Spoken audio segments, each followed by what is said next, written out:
Chapter 27. Greenland was big but sparsely populated. Sometimes, people would choose to build a house in the outskirts of the country and use it as a vacation spot. As long as it was not too outrageous, the Greenland government would not interfere with it. The wooden house that Aodisai was interested in was the same. It was a temporary holiday home for the locals. Usually it was empty. When the owner wanted to come over, he or she would bring a lot of food. Most of the time, the food could not be finished. As the temperature rose, the food left behind by the humans emitted a strong smell. Aodisai could smell it. As a polar bear that had been attacked by poachers before, Aodisai was very wary of humans. But he was sure that there were no traces of humans in this house. That was why he dared to bring Qiao Qishi here to look for food. The big polar bear swaggered in front, occasionally turning back to call out to the cowardly little polar bear. In Qiao Qishi's ears, that voice seemed to be saying, "Come on, brother. You're not even motivated to eat. Is there something wrong with your mind? Damn. No problem." But Qiao Qishi swallowed her saliva and hesitated. Do I really need to break in and steal the fish from the humans? It seemed that Otis had already found his way to the door. Then I have no choice but to commit a crime. The little polar bear with a small yellow bucket on its head stood up and looked around for a moment. It seemed to have let down its guard against the surrounding environment, and finally, it sneakily followed. Qiao Qishi had to run for the last part of the house because Aodisai had already entered the house. Luckily, Ao Qishi did not forget about his brother and waited for him at the door. Qiao Qishi was touched. Qiao Qishi's 4 feet carefully stepped on the wooden step. Hearing the creaking sound of the wooden planks, she could not help but look at Otis's feet. Wow, the wooden planks of the Greenlanders were really sturdy. They did not skimp on the materials. The cabin was about 50 square meters. After the bear came in, the smell of spoiled food hit his face. It seemed to be the smell of meat. With the recent high temperature, it emitted a smell that polar bears could easily detect. It was probably Aodisai's first time raiding a human's residence. He was inexperienced. He walked towards the pile of dried fish on the table. It seemed like they had been frozen before, but now they had melted for a while. They were emitting a strong fishy smell. The tall Aodisai lowered his head and picked up a stick from the table to taste it. When he realized that it was still edible, he picked up a new stick and went to look for Qiao Qishi. When he turned around, he found that little bear was no longer waiting in the same spot. Aodisai immediately looked around and finally saw little bear's chubby back in front of a pile of cardboard boxes. Aodisai called out in a low voice and walked over to feed him. The little polar bear heard the call of the guardian bear and immediately looked back at Aodisai with a mouth full of bright red ketchup. Compared to Aodisai, who was interested in the dried fish, Qiao Qishi was more interested in the ketchup, canned fruit, sandwich biscuits, and candy here. Woo-woo! Seeing these long-awaited foods, Qiao Qishi felt a sense of familiarity and was a little excited for a moment. Yalashanda liked it here. Yalashanda made a happy sound. The sweet and sour taste of the ketchup made Aodisai wrinkle his nose, but this did not mean that he did not like it. He moved his nose to get more information about the smell in the air. Polar bears living in the wild would judge carefully what could be eaten and what could not be eaten. Aodisai put down the dried fish in his mouth and tasted the taste of the ketchup at the tip of Qiao Qishi's nose. It was sour and sweet like summer berries. These foods were all edible, and Aodisai probably had not tasted them before. Qiao Qishi, a fake bear that was transitioned from a human, couldn't wait to share with his little friend. He simply opened a can of fruit. Here, it must be explained in detail how he opened it. First, he hugged the can with his 2 paws, then tilted his head and pulled the tab with his canine teeth. Even humans could easily pull the tab of the can. The little polar bear, who was smart enough not to be spied on by humans, eagerly brought the can of fruit to Aodisai, hoping that the other party would try it. Big guys who liked to eat honey were born with a sugar tongue. When the can was opened, Aodicei smelled the rich smell of sugar, and his attention was attracted by the small can box. But how to eat it more conveniently is the problem. Without thinking for a long time, Qiao Qishi looked up and immediately raised his paw to touch his head. This is called keeping yellow for 1,000 days, and using it for a moment. Isn't it coming in handy? Qiao Qishi placed little yellow on the ground and poured all the canned fruit into it. For a time, the small wooden house was filled with the sound of Qiao Qishi opening cans and the sound of empty cans being thrown away. He also witnessed the little polar bear opening the can to get the fruit pulp. Perhaps it was not difficult to open cans, and Aodicei also knew this skill. He was also very interested in the fruit pulp, so he sat down on the spot and picked up a can. After shaking off the tab and the lid with his mouth, he held it to his mouth and licked the pulp inside. When his tongue licked the pulp, the sweetness bloomed on his taste buds, and the taste was very good. This can of fruit, which may or may not have expired, brought Aodicei joy, and he seemed to like it very much. After walking on the road for 3 days, the 2 polar bears were already hungry. Sweet food and sweet juice were undoubtedly delicious food. Qiao Qishi stopped opening cans. He had already poured half a bucket.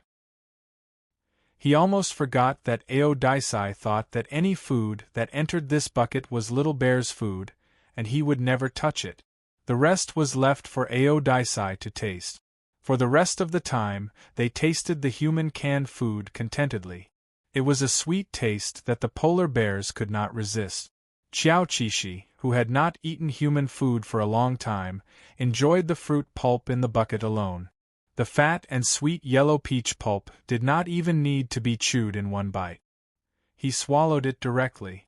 As for the stinky dried fish, it was lying pitifully on the floor. Perhaps the sweet polar bears would only remember it when the canned food was finished. The polar bears ate without restraint.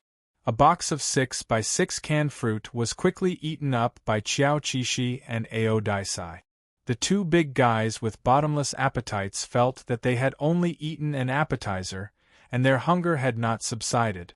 Aodicei's gaze finally swept past the stinky dried fish on the ground, but at this time, the little polar bear made a new move. After a while of rummaging, a box of sandwich biscuits was poured on the ground. Aha! Was it a surprise? After the canned food was finished, there were still sandwich biscuits with an orange flavor and a thick layer of sugar in the middle. Qiao Qishi also saw the stinky dried fish, but to be honest, there was more food in this small wooden house than expected. No matter what, it would not be the stinky dried fish's turn to eat, so it was better to leave it for last. Aodicei could also accept the taste of sandwich biscuit. In fact, polar bears were not picky eaters. In a bad situation where there was no food, not to mention sweet sandwich biscuits, hungry polar bears would even rummage through human trash cans to find something. As long as it was food, it would be fine. This was indeed the case. Not to mention the faintly stinky dried fish. In fact, most polar bears with poor hunting skills often ate rotten meat, even if the rotten meat was unbearably smelly. In contrast, Aodicei was not so embarrassed that he could only eat rotten meat to survive. He was tall and strong and was a good hunter in the Arctic. He was a little arrogant and liked to be clean. He was a delicate polar bear that disdained to eat rotten meat. The stinky dried fish was not that smelly, but the weather was getting hot and it was starting to get a little wet.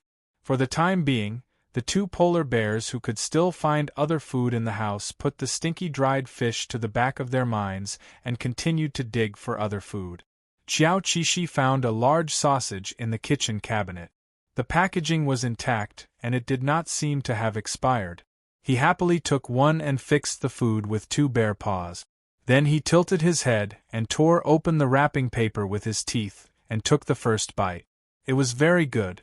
The amount of meat was very much like the sausages made by the Russians. There was nothing wrong with it except that it was a little salty. It was delicious. Aodicei also ate the sausages. His attitude towards food was much more positive than the little bear's because eating was the first priority. Only a strong body and energy could feed the little bear. The little bear ate 2 large sausages as thick as an arm and was satisfied. However, his throat was a little uncomfortable, so he began to rummage through the house to find a drink to quench his thirst. Fortunately, Xiao Qishi found a glass bottle of soda on the cabinet. He groped around and opened a bottle. His teeth were a natural bottle opener. It was easy to get the sweet soda in the bottle. It seemed to be prepared for a child to drink. There was also wine placed together. This was not surprising. How could people in the cold zone live without wine? Of course, Xiao Qishi was not interested in these spirits. He sat on the floor and panted slightly. His fat body leaned against the cabinet and he obediently drank the orange-flavored soda. The sweep just now had tired him quite a bit. Ao Daisai ate the rest of the sausages. Xiao Qishi guessed that he might have also been drunk. At this time, his eyes swept around and stared at the bottles of soda that Xiao Qishi was holding between his legs. This Ao Daisai also wants to drink soda? Okay. The sausages were indeed salty.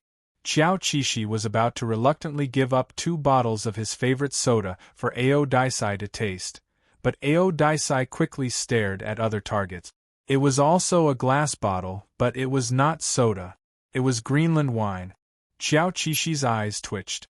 Was Ao Daisai going to drink? He wanted to stop him.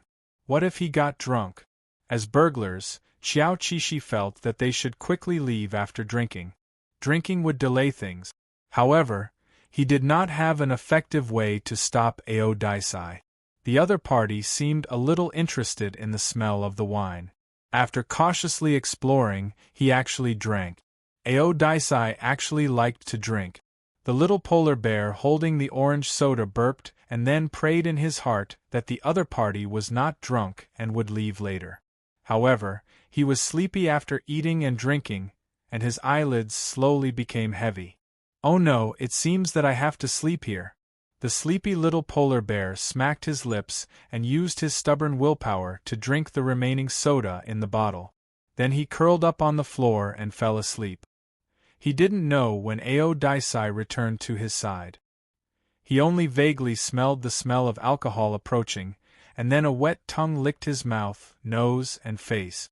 It was like a human who started to act like a hooligan after drinking, he thought. Ao Daisai, a little hazy, hugged the sleeping little bear and licked the other party's face lovingly. This behemoth, who only drank a bottle of wine, was not drunk. He was just a little tipsy and seemed to be in a good mood. It seemed that this feeling of drunkenness was not only liked by humans, but even animals could not resist it. Xiao Qishi, who was sleepy after drinking soda, slept very comfortably and felt very safe. Perhaps it was because he slept indoors for a long time. He was shielded from the wind on all sides and was not exposed to the scorching sun. There was also a natural pillow beside him that gave him gentle caresses in his sleep. This was the greatest sense of security. After the dream when he first came ashore more than 2 months ago, Xiao Qishi, who was sleeping in the house today, had a dream about humans again. It was a very ordinary dream. Xiao Qishi dreamed of his former school life. There were familiar faces around him, and the names of his classmates and teachers were still so clear. There was also the scene after work. The boss was very nice and liked to take them to eat delicious food after work. It was a warm dream, without the reluctance of parting or the regret of no longer contacting him. He felt that his current life was not bad. The open-minded Xiao Qishi remembered a sentence, "When things go against your wishes, it must be God's other arrangement." So, Ao Daisai was God's arrangement for him? Otis had a good night's sleep. The effects of the alcohol had allowed him to fall into a deep slumber. This would allow his body and mind to recover. The cabin was very quiet. As a building far away in the suburbs, there was no electricity here. The only thing that could expose the crimes of the 2 polar bears was the drone that followed them, but the drone could only capture the scene of them breaking in. As for what the two bears did in the house, probably only they knew. Maybe 8 hours passed, or maybe 10 hours passed. Xiao Qishi woke up slowly in Ao Daisai's arms. He curled his paws and yawned. Looking around, it was a mess. It was a bit like the scene after a carnival party that had not had time to clean up. Aha, that's right, it was the carnival of two polar bears. Not only were there soda and delicious food, but there was also alcohol. Xiao Qishi looked up at the drunk Ao Daisai. The handsome big guy was sleeping soundly, his head leaning against the wall, and the place where they slept looked a bit hidden. Even if someone came in, they would not be seen at first glance. It seemed that no matter where he slept, Ao Daisai would think carefully and habitually hide himself. This sleep was great. Xiao Qishi smacked his lips, raised his paws, and stretched. Then, he lay in Ao Daisai's arms and continued to laze in bed. He did not need to go to school, and he did not need to go to work. Why did he wake him up? A polar bear's sleep and a human's shift. The owner sorted out today's data, and suddenly did not know whether to laugh or cry at what he saw. At the same time, he was a little worried. Why did Ao Daisai and Yelishanda go inland and break into a human's cabin? Although he knew that polar bears were very smart, and there must be no one in the cabin, so they went in. But it had been so long and the two big guys still had not come out. How could he not be worried?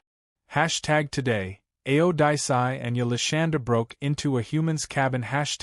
As for today's pictures, the owner did not post them. He was afraid of revealing the whereabouts of the two big guys and causing trouble for them. They have been in there for more than 10 hours and have not come out yet. I am very worried about them. Broke into the cabin? Oh my God, pray that there is no one inside. Pray that there is no one inside. This is good for both people and bears. They did not come out. It seems that there is a lot of food in the cabin. Polar bears do not wake up early without benefit. They must have gone in because there is food in the cabin. I don't think we need to be too worried. They must have found something good to eat. After eating, they took a nap inside. Ha ha ha ha. In recent years, more and more polar bears have been discovered. They have entered the humans' territory to look for food. Sigh, these big guys make people worried. Ao Daisai and Yelishanda should not be hungry this summer. Soon, polar night will come, and the weather will cool down. Polar night, come quickly. Although I don't like the feeling of waking up in the dark, for their sake, please come quickly. Yes, polar night is coming soon. In another month or so. This summer, Ao Daisai and Yelishanda did not go hungry. They had a smoother life than most polar bears. After waking up in the cabin, Ao Daisai was completely sober. The lazy atmosphere lingered around him. His half-closed eyes were full of satisfaction. He moved his body, slid to the ground, and changed to a flat position. Ao Daisai held the sleeping little bear while licking his paws. The weather had been hot recently. The temperature in the wild was always high. At this time, the roof blocked the direct sunlight, so it was relatively cool. This made Ao Daisai's mood a lot better. After a full meal, he ignored the rest of the food in the room, except for the wine on the cabinet that the little polar bear did not like to drink. After Xiao Qishi woke up, he was still like a little squirrel, stuffing biscuits and snacks into his mouth. After all, his idea was to quickly eat the food and leave the crime scene. Oh, as long as they were not caught, he would pretend that this did not happen. In ancient times, there were black and white thieves who flew over walls and ran on walls to rob the rich and give to the poor. Today, there were white and fat bears who broke in and fed themselves. Although the pattern was different, the spirit was the same, Xiao Qishi thought shamelessly. On the other hand, Ao Daisai did not seem to want to leave the cabin as soon as possible because the cabin was cool. It was too hot outside and he did not know where to go next. Sigh. Xiao Qishi took a bite of the biscuit and felt that the road ahead was bleak and there was no future. The biscuit crumbs fell on his furry and chubby belly. Good heavens, it was not easy for him to clean up this position. There were also sugar cubes condensed on his fur. It was quite dirty. Xiao Qishi was thinking about how to clean up when Ao Daisai's head poked over. The other party's flexible tongue swept away the biscuit crumbs on his stomach and the sugar on his fur. What else could the spoiled little bear say? He could only lie down and continue to eat. Ao Daisai no longer coveted the little bear's food, but he was obviously a sentimental bear. After cleaning the little bear's stomach, he suddenly raised his head and put his mouth next to the little bear's mouth. Huh! Xiao Qishi thought that Ao Daisai wanted to eat the biscuit in his mouth, so he generously gave it to the other party. Take it, you're welcome. However, Ao Daisai was obviously just teasing the little polar bear.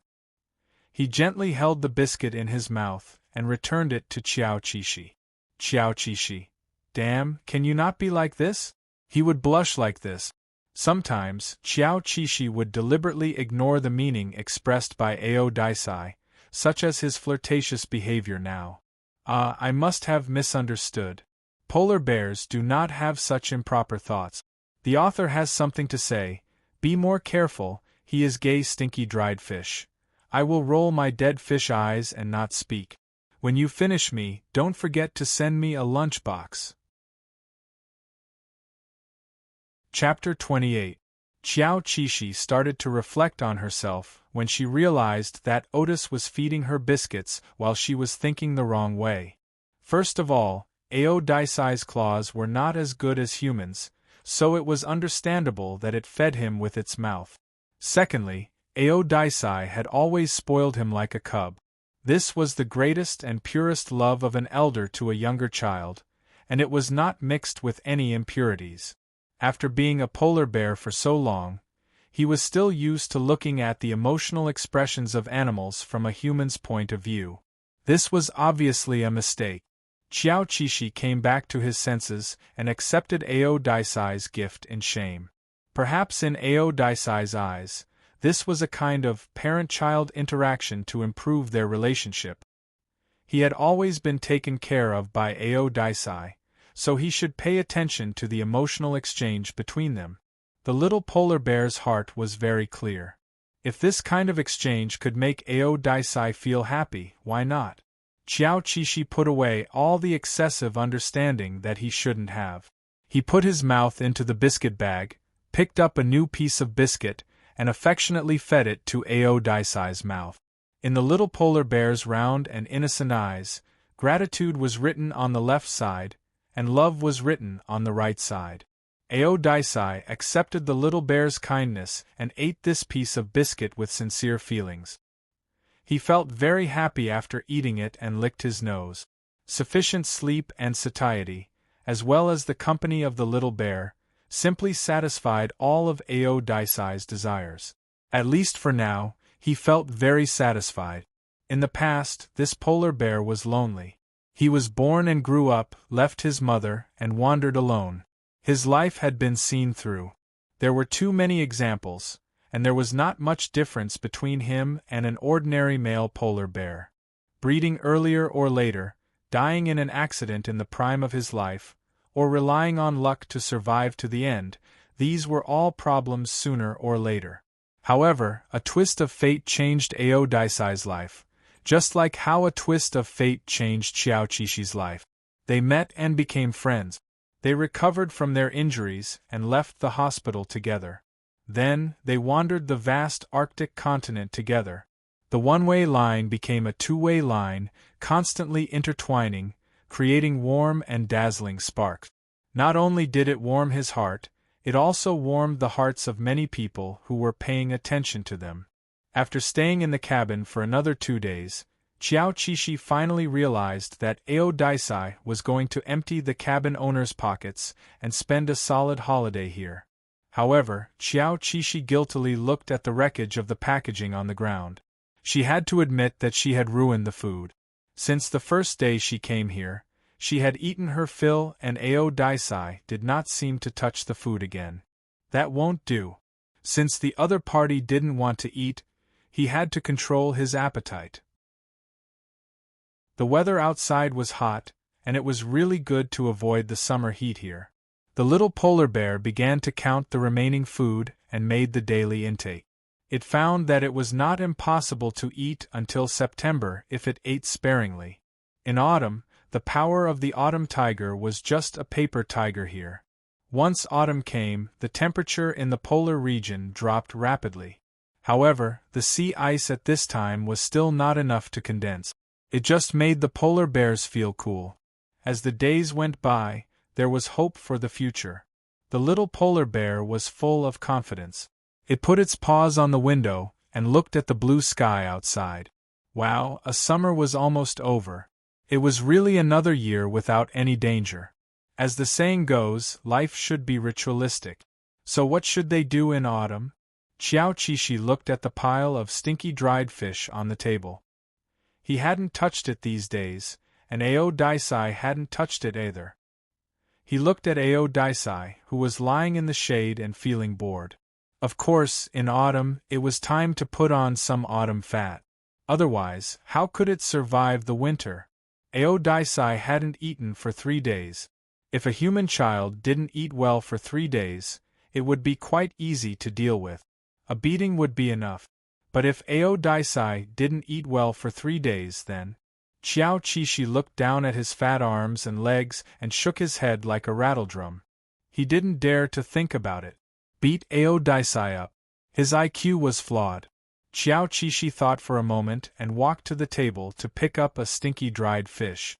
She then went to the cabinet to pick up a bottle of hard liquor. At this moment, she was only walking on 2 feet. Her round figure was swaying but was swaying from side to side. Ao Daisai had already learned about the little polar bear's movements. He was still scratching, but his attention was no longer on the little polar bear. Being stared at by this pair of beautiful eyes, Xiao Qishi couldn't help but feel that the other party's eyes were full of him. It could only be said that the eyes of animals were too pure and sincere. Xiao Qishi directly expressed his intentions and stuffed the stinky dried fish and liquor into Ao Daisai's hand. It was as if he knew that Ao Daisai would never refuse him, even if it was an unreasonable request. The truth was just as Xiao Qishi thought. Under his strong request, well, it was under the little bear's pitiful coquettishness, as if Ao Daisai would die if he didn't eat. Ao Daisai was finally willing to accept the stinky dried fish and liquor sent to his mouth by the little bear. The hungry polar bear easily tore open a dried fish as thick as an arm and chewed it in big mouthfuls. Coupled with a mouthful of liquor from the Greenland people's private stash, it was a delicious and pleasant afternoon tea. Seeing this, Xiao Qishi diligently brought 3 over. He didn't like to eat stinky dried fish, but when he saw Ao Daisai eating it deliciously, he tilted his head and bit into it. The taste was so, but it could fill his stomach. Perhaps the dried fish was a good thing in Ao Daisai's eyes, and so was the liquor. He chased after Xiao Qishi to feed Xiao Qishi the fat of the beluga whale, trying to feed Xiao Qishi wine. To be honest, when Xiao Qishi saw the bottle of liquor in front of him, he almost peed his pants. Hey, this is too much. This was a scene that he had never expected. It was already good enough to be chased by a polar bear and fed with fat. Now, he had to experience being forced to drink liquor by a polar bear. That was a bit ridiculous. Would they have to hug each other after drinking and get drunk together? Sob, sob, sob, he didn't want to. Xiao Qishi immediately shook his head, indicating that he didn't want to do it. You can do it yourself. Really. Otis was smart enough to understand that Little Bear refused to eat fat meat. He did not force Little Bear, who was a picky eater, to do so. He leaned against the wall of the wooden house and began to drink the wine as if he was used to it. It was quite unbelievable to see a polar bear holding a bottle of liquor and drinking. However, Xiao Qishi still thought that Ao Daisai was very handsome. Even when he was drunk, he still looked very handsome. In short, he was too good-looking. There was a saying that some animals really like to drink. There was no lack of news and online platforms reporting on these cute animal drunkards. It made people sigh that animals also had a side that was similar to humans. Or was it that humans had a side that was similar to animals? It was hard to say. Then, Xiao Qishi realized that he was wrong about one thing. Even if Ao Daisai didn't drag him to drink with him, when he finished drinking, he would still go crazy on the innocent him. Damn it. When Ao Daisai pressed her to the ground with her belly facing the sky, Xiao Qishi felt like a rag doll, weak, helpless, and pitiful. Woo woo woo woo woo woo. No one would come to her rescue even if she screamed herself hoarse. Just a little bear who was molested by a drunken thug. She still moved her fat waist symbolically, if that was called a waist. Ao Daisai lowered its head and licked the tears from the little polar bear's eyes. Next was the other parts of Little Bear's body. It was just like how he usually cleaned Little Bear's fur, but today, he was more careful and forceful. There was a bit of heat that Xiao Qishi blamed on alcohol. Pie, my skin is about to break. Didn't I already say that drinking gets in the way? Next time, I will definitely stop Ao Daisai from drinking. Little Bear, who just thought that Ao Daisai was handsome after drinking, decisively withdrew his previous illusion after being rubbed against the floor. Xiao Qishi kindly reminded everyone here that they should never choose someone who likes to drink. There was a risk of being licked and being pressed to sleep. Of course, this drunken polar bear was not his partner, but his buddy. He could not refuse a buddy who depended on each other for survival, right? And thinking about it, he was the one who stuffed the bottle of alcohol into Little Bear's arms. It was annoying. With this lesson in mind, Xiao Qishi decided to cross out stinky dried fish and strong alcohol in her future recipes. In the future, there would only be stinky dried fish and no liquor. When it came to scheming, 1,000 Ao Daisai could not compare to one Yalishanda. When Ao Daisai opened his eyes again after a hangover, all the liquor in the wooden house was hidden by Xiao Qishi. According to Ao Daisai's forbearing personality, he would not rummage through the cabinets to find a drink.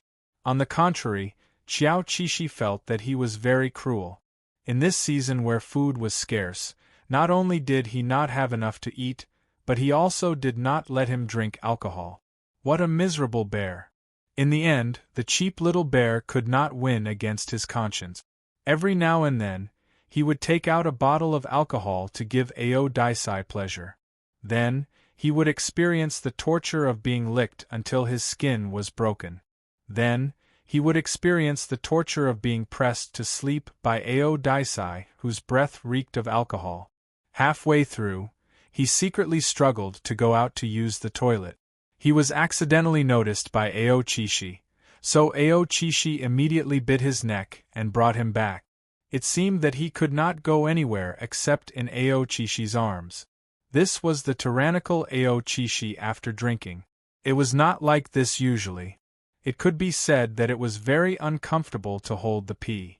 Little Rice Ball, who was pressed under Ao Qishi, almost had the thought of peeing all over his body. Fortunately, the second escape was successful. Xiao Qishi casually found a patch of grass outside the cabin and released comfortably. Animals always had a habit of hiding their feces. However, Xiao Qishi was very perfunctory. He casually used his claws to scratch at the surrounding grass. It did not even help to cover up the object, let alone the smell. The drone that wandered around the cabin from time to time finally captured the little bear's trace. He was very healthy. Oh, the little polar bear came out to use the toilet alone. What a rare and precious scene. In September, the good news was that the weather quickly turned cold in one day. The bad news was that the stinky dried fish had all been eaten, the hard liquor had all been drunk, and the food in the cabin was announced to be empty. They were about to leave the cabin. The only thing Xiao Qishi could take away was a bucket of fruit candies to eat on the road. Although he was hungry, a sweet fruit candy would make him feel that life was very good. For a long time on the road, perhaps Ao Daisai felt that the little bear's mouth was sweet because every time he licked the other party, his mouth would be full of sweetness. Xiao Qishi also clearly felt that after coming out of the cabin, Ao Daisai licked him more frequently. Scheming Ao Daisai wanting to freeload candy. However, as a kind and loving little bear, other than being willing to let Ao Daisai freeload, what else could he do? Later, he found that Ao Daisai was very awkward. He directly peeled a candy for Ao Daisai, but Ao Daisai did not like it. Instead, Ao Daisai only liked to lick the sweetness from his mouth. Xiao Qishi? Some bears really had bad habits. The weather was cold, and walking on the road did not feel hot anymore. Other than the lack of food, everything was fine. Walking. Xiao Qishi was already used to this rhythm and even optimistically admired the surrounding scenery. It was so beautiful. A layer of white fog appeared on the beach in autumn, and a group of huge and fat walruses were shrouded in it. Layer upon layer, it was like a fantasy. It was difficult for humans to observe such a beautiful scenery in such a favorable climate. However, polar bears could walk through it casually and even covet these fat walruses. However, they were just looking, right? Xiao Qishi looked up at Ao Daisai, who seemed to be purely passing by, and sighed countless times. If Ao Daisai did not lead the way, would he dare to pass by these walruses? He did not dare. In the end, Ao Daisai did not attack the walruses, who had strong attack power. The walruses' weight and long tusks were a threat, and it was difficult to sneak up on their cubs. His target was the fish in the silent bay. Although he could not eat to his heart's content, he could satisfy the hungry little bear. Xiao Qishi was still growing. He did not eat much after coming out of the wooden house, so he consumed some of the fat on his body. In addition, he was in the middle of puberty. In the autumn, he looked more handsome, and the childishness on his body had lessened. However, to Ao Daisai, he was still a little bear that needed to be cared for. Little Bear came to the edge of the water and looked at his current appearance. His face and facial features had matured a little. Very good, he already had the aura of a polar king. In time, he would definitely be able to shake the Arctic and become a legendary polar bear. To be honest, Xiao Qishi still preferred Ao Daisai's cool brother, who was really domineering and handsome, compared to his own creamy little bear, who did not have any murderous intent in his eyes. Of course, he knew that the murderous intent in the other's body was not innate. It was accumulated through fighting. What was the only way to become a cool polar bear? Fight, catch fish in the water, fight, and after eating, practice with Ao Daisai's claws. Ao Daisai's broad and strong back was hit by the little polar bear. Ao Daisai slowly looked back, then turned back and continued to lick its claws. Xiao Qishi was so angry that he stomped his feet, but he could not give up. He ran to the starting point further away and started a faster run-up. Poo-a-woo. He even pretended to bite the other party. Ao Daisai had a fierce little polar bear hanging on its back, but it still did not respond. The reason was simple. Polar bears never fought like this. Xiao Qishi had no choice but to give up interacting with Ao Daisai. He no longer forced the other party to fight with him. His eyes focused on a reef on the beach. He regarded the reef as an imaginary enemy. When the little bear's attention was all on the reef, the behemoth quietly watching him from the side was unwilling to be left out. Ao Daisai walked over, raised its claws, and pushed the little bear to the ground. Xiao Qishi. He couldn't believe that the legend of a generation was defeated. He lay on the beach, thinking of a very Chinibu line, "You know nothing about power." Woo woo woo woo woo woo woo. Relying on his secret weapon, the fierce opponent let go of him. The little bear got up again and pounced on the big polar bear. The other party only needed to use one bare paw to press him to the ground, making him unable to move. Woo woo woo woo woo woo woo woo. Fortunately, his secret weapon did not need a cooldown time and could be used repeatedly.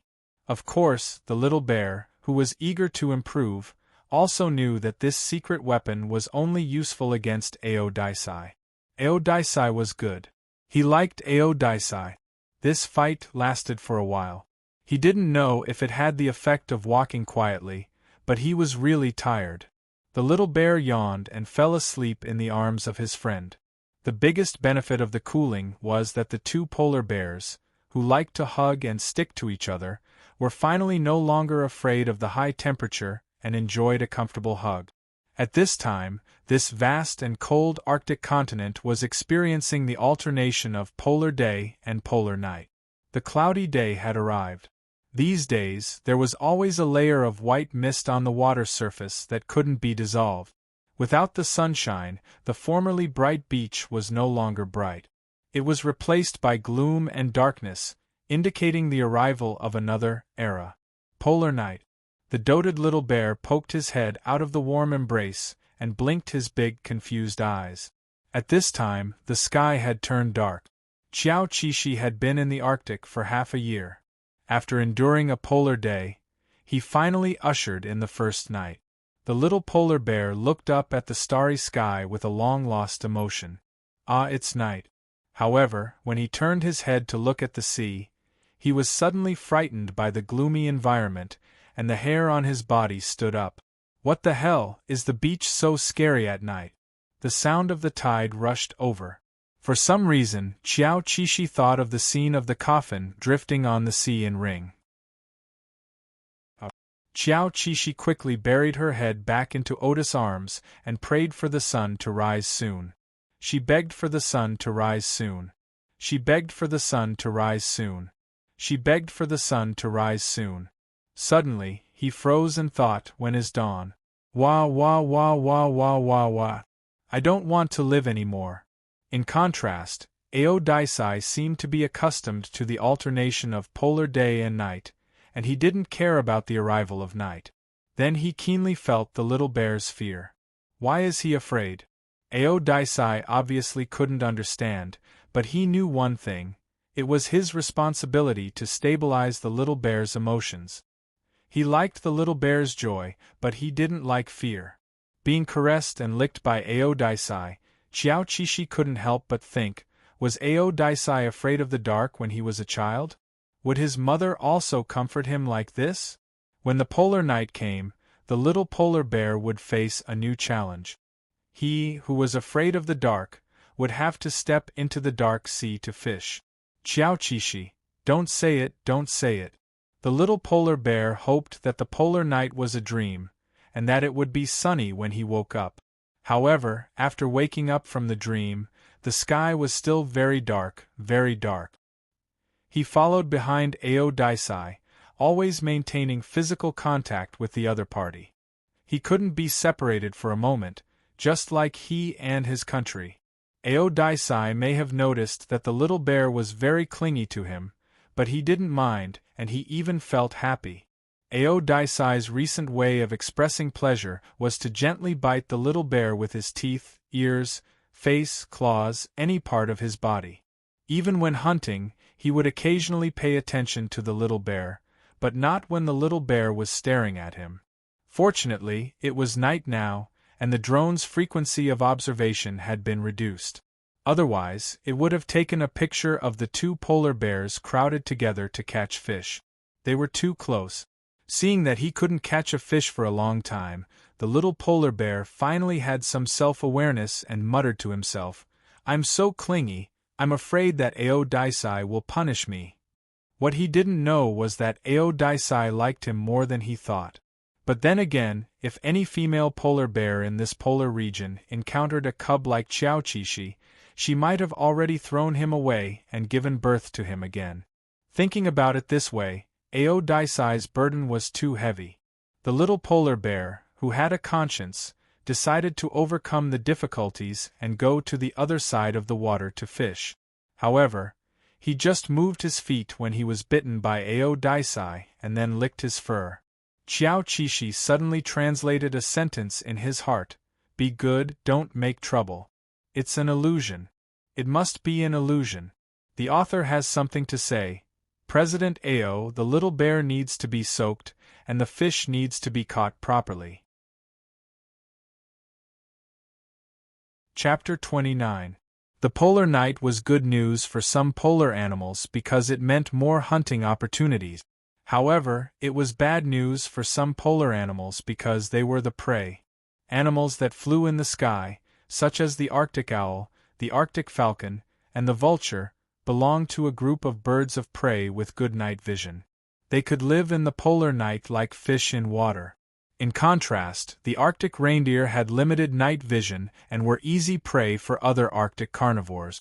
As for the polar bears that stood at the top of the polar food chain, whether it was day or night, it seemed to have no effect on them. Except for some polar bears that had problems all over their bodies, such as Yelashanda, who had received a lot of attention. No one would have thought that he would be afraid of the dark. A polar bear that was afraid of the dark was experiencing the polar night. #The polar night is here. We can't take photos of Aodicei and the cute Yelashanda hashtag on the Polar Enthusiast Forum. People were celebrating the arrival of the polar night while discussing regretfully. It was a pity that they couldn't continue to track the whereabouts of the animals and their cute figures. Not only Aodicei and Yelashanda, but also other animals. In terms of popularity, Aodicei and Yelashanda were indeed the most popular animals at the moment. They first gained a group of fans on the forum. Liking was spreading and contagious. This group of fans was very active in reposting the stories and photos of Aodicei and Yelashanda on other platforms, helping the two cute polar bears to accumulate more fans. After a summer of fermenting, Aodicei and Yelashanda had a faint tendency to become the spokesperson bears of the Arctic. People with lofty ideals who paid attention to the polar environment were very happy and excited. These two polar bears had attracted the attention of people from all over the world. They hoped that Aodicei and Yelashanda would become more famous. Let more people be willing to learn about polar bears and the polar environment. Let more people work together for these cute little lives and encourage themselves to do one more small thing to contribute to the environmental protection work every day. In fact, the volunteers who actively promoted Aodicei and Yelashanda were very worried.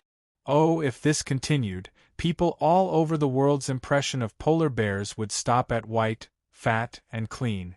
Look at Yelashanda's mental appearance. How did she look like she had suffered a little? She was obviously rounder than the pets at home. About the possibility of Yelashanda's weight loss business. Here's the thing. I'm a university professor who regularly publishes articles about the North Pole. In the past few days, I've posted 2 articles about Otis and Alexander. I've also posted 2 photos of the cute animals. Then, someone left a comment saying that the 2 polar bears made them feel better about life in the North Pole. Me too. I'm Norwegian. My personal social media account has people leaving comments every day saying that these 2 polar bears are too good-looking. Are they reared in captivity by our country? They say that our country is really rich. Aodicei and Yelashanda are polar bears born in Greenland. I knew there would be this problem. Yelashanda looks like he's living a better life than I am. Letting him be the ambassador will really make people think that polar bears are living a good life. It's not his fault. Anyone who sees a white, fat, little animal will guess that it's living a good life. There's nothing wrong with it. The problem is that a dirty and skinny polar bear can't be out of the circle. Laugh and cry. Only a likable one like Yelashanda can be out of the circle. But if we push him out, it's too easy to create the illusion that life in the Arctic is very good. Spread your hands. Whose fault is this? Aodicei's fault. Well, it's not really his fault. I hope that all the mothers in the world are half as good at raising cubs as he is. Aodicei, a male mother who makes all the female polar bears feel ashamed. So how's the discussion going? How's it going? If Yelashanda loses 1 or 2 pounds of weight, Aodicei will enter your room tonight and kill you. If you want Yelashanda to lose weight, you have to step over Aodicei's corpse. It should be said that Aodicei doesn't want Little Bear to come out of the circle at all. Even from a human's point of view, I can understand it quite well. Who wants their baby to be watched by so many people every day? So this topic seems to have no other use except to prove that Aodicei is watching the little polar bear very closely. Look, even people on the forum know that Aodicei is watching Little Bear very closely. He even occasionally picks up Goldie to make Little Bear look like a mother who hides her child's toys when he doesn't eat. It's full of love. As the person involved, Qiao Qishi didn't feel the restraint and unhappiness of being controlled. On the contrary, because the sky has been too dark recently, he likes to stick close to Aodicei. Of course, the other party doesn't dislike him. After staying in the bay for a few days, Qiao Qishi, who felt that he couldn't do it, finally adapted to the polar night. Or rather, he got used to the night in the bay. Once he was familiar with it, he wouldn't be afraid. Coincidentally, there are a lot of fish in the water. There are gray trout, smelt, and cod, all of which are the favorite food of polar bears. Under the cover of the night, these fish that usually hide in the depths of the sea finally come out. Although Qiao Qishi's whaling skills aren't very good, he's good at catching fish. He's the kind of bear that won't starve to death even if he lives alone. The night sky is bright, magnificent, and pleasant. No matter how you take a screenshot, it's like an eye-catching picture scroll, proving that the polar night sky isn't dark. Qiao Qishi is afraid because the sea is always shrouded in a cloud of fog that can't be dispersed. It's hazy and strange. Coupled with the sound of the sea, he can't see the end of his surroundings. It's like a scene from a horror movie, so he's afraid. But now that he's familiar with it, he dares to leave Aodicei's side and swim further into the sea to catch fish. A delicious smelt was held in the little polar bear's mouth. He happily floated to the surface of the water and swam to a nearby reef to lie down and enjoy the fruits of his labor.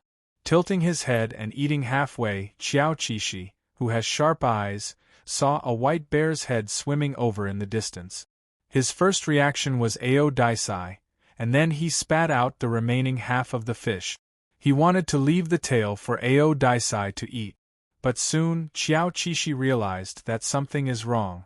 Aodicei should be in the water behind. It's impossible for him to come from this direction, so this polar bear isn't Aodicei. Little Bear, who has studied Sun Tzu's art of war, immediately picked up half of the fish, turned around, and plunged into the sea to find his boss. As long as he swims fast enough, danger can't catch up with him. On the dark and foggy surface of the sea, Aodicei floated up with a splash. He was holding a fish that was still flapping its tail in his mouth. He was about to look for Little Bear when he felt a meat catapult into his arms, and he hugged it tightly.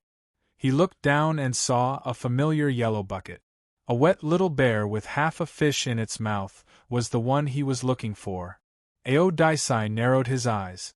Before he could feed Little Bear, he noticed a strange intruder swimming in the distance. Obviously, another polar bear has taken a fancy to this good place to catch fish. Before the other party got close, Aodicei swam to the shore with Little Bear in his arms. If he was looking for food alone, he wouldn't mind sharing this bay with another polar bear or fighting to drive the other party away. But at this moment, he is not alone. Ever since Aodicei had the little bear by his side, the number of times he fought has plummeted. Unless it was necessary, he would show his fangs to solve the problem. If not, he would just leave with Qiao Qishi. They went ashore on another reef. The sea breeze made Yolashanda squint his eyes. Qiao Qishi raised her two little bear paws to show her approval for Otis to carry her and run away whenever there was a conflict. They were all endangered animals, so there was no need for them to fight and kill each other. They would only be able to eat more fish if they were friendly. If they can't stay in this sea, they will go to the neighboring sea. Qiao Qishi hugged the fishtail and raised her head to lick the water droplets on Aodicei's eyelashes. As long as she was with Aodicei, she could go anywhere. Oh, I almost forgot. The little polar bear shyly gave the remaining half of the fish to Aodicei. Although it was only half, it was still very rare. If he hadn't remembered it early, there wouldn't even be half of it left. The problem was that Aodisei ate the half of the fish he gave, but gave him the one he had just caught. Qiao Qishi felt that she had profited no matter how she looked at it. When the little bear finished eating, Aodisei dived into the sea with Little Bear again and swam to another sea. In other words, Qiao Qishi was going to leave the environment she was familiar with and go to a new environment. A new environment. Who knows what will be in the new environment?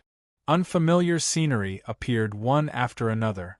The little polar bear's fat legs began to tremble, and its heart began to pound. It didn't even know where to look. It wouldn't be good if it saw something scary. After swimming in the water for a while, they successfully went ashore. They shook off the seawater on the beach. It seemed that the next journey was land. Walking at night, Qiao Qishi didn't say anything and stuck close to Aodisei. Qiao Qishi was familiar with the night lights of human gathering places. It might still take some time to get used to the night in the wilderness. Aodisei protected the shivering little bear by his side and leaned closer to his face. His face was close to Qiao Qishi's face, and he sniffed as if to make sure that there was nothing wrong with the other party. Only then did he start to concentrate on walking. Aodisei's goal was quite clear. He wanted to find the next place where they could catch food as soon as possible and try to maintain enough food before winter came. The stars sparkled as they walked together on the road. Except for the occasional animal cries and the sound of waves, everything was silent. This was a rather different experience. The little polar bear slowly calmed down and walked forward step by step. He felt that he had integrated into the world. During the time when he came to work in the Arctic, he didn't feel that he belonged to this land. It was as if it was just a transition period in his life. In his spare time at work, he would also go around to enjoy the beautiful scenery.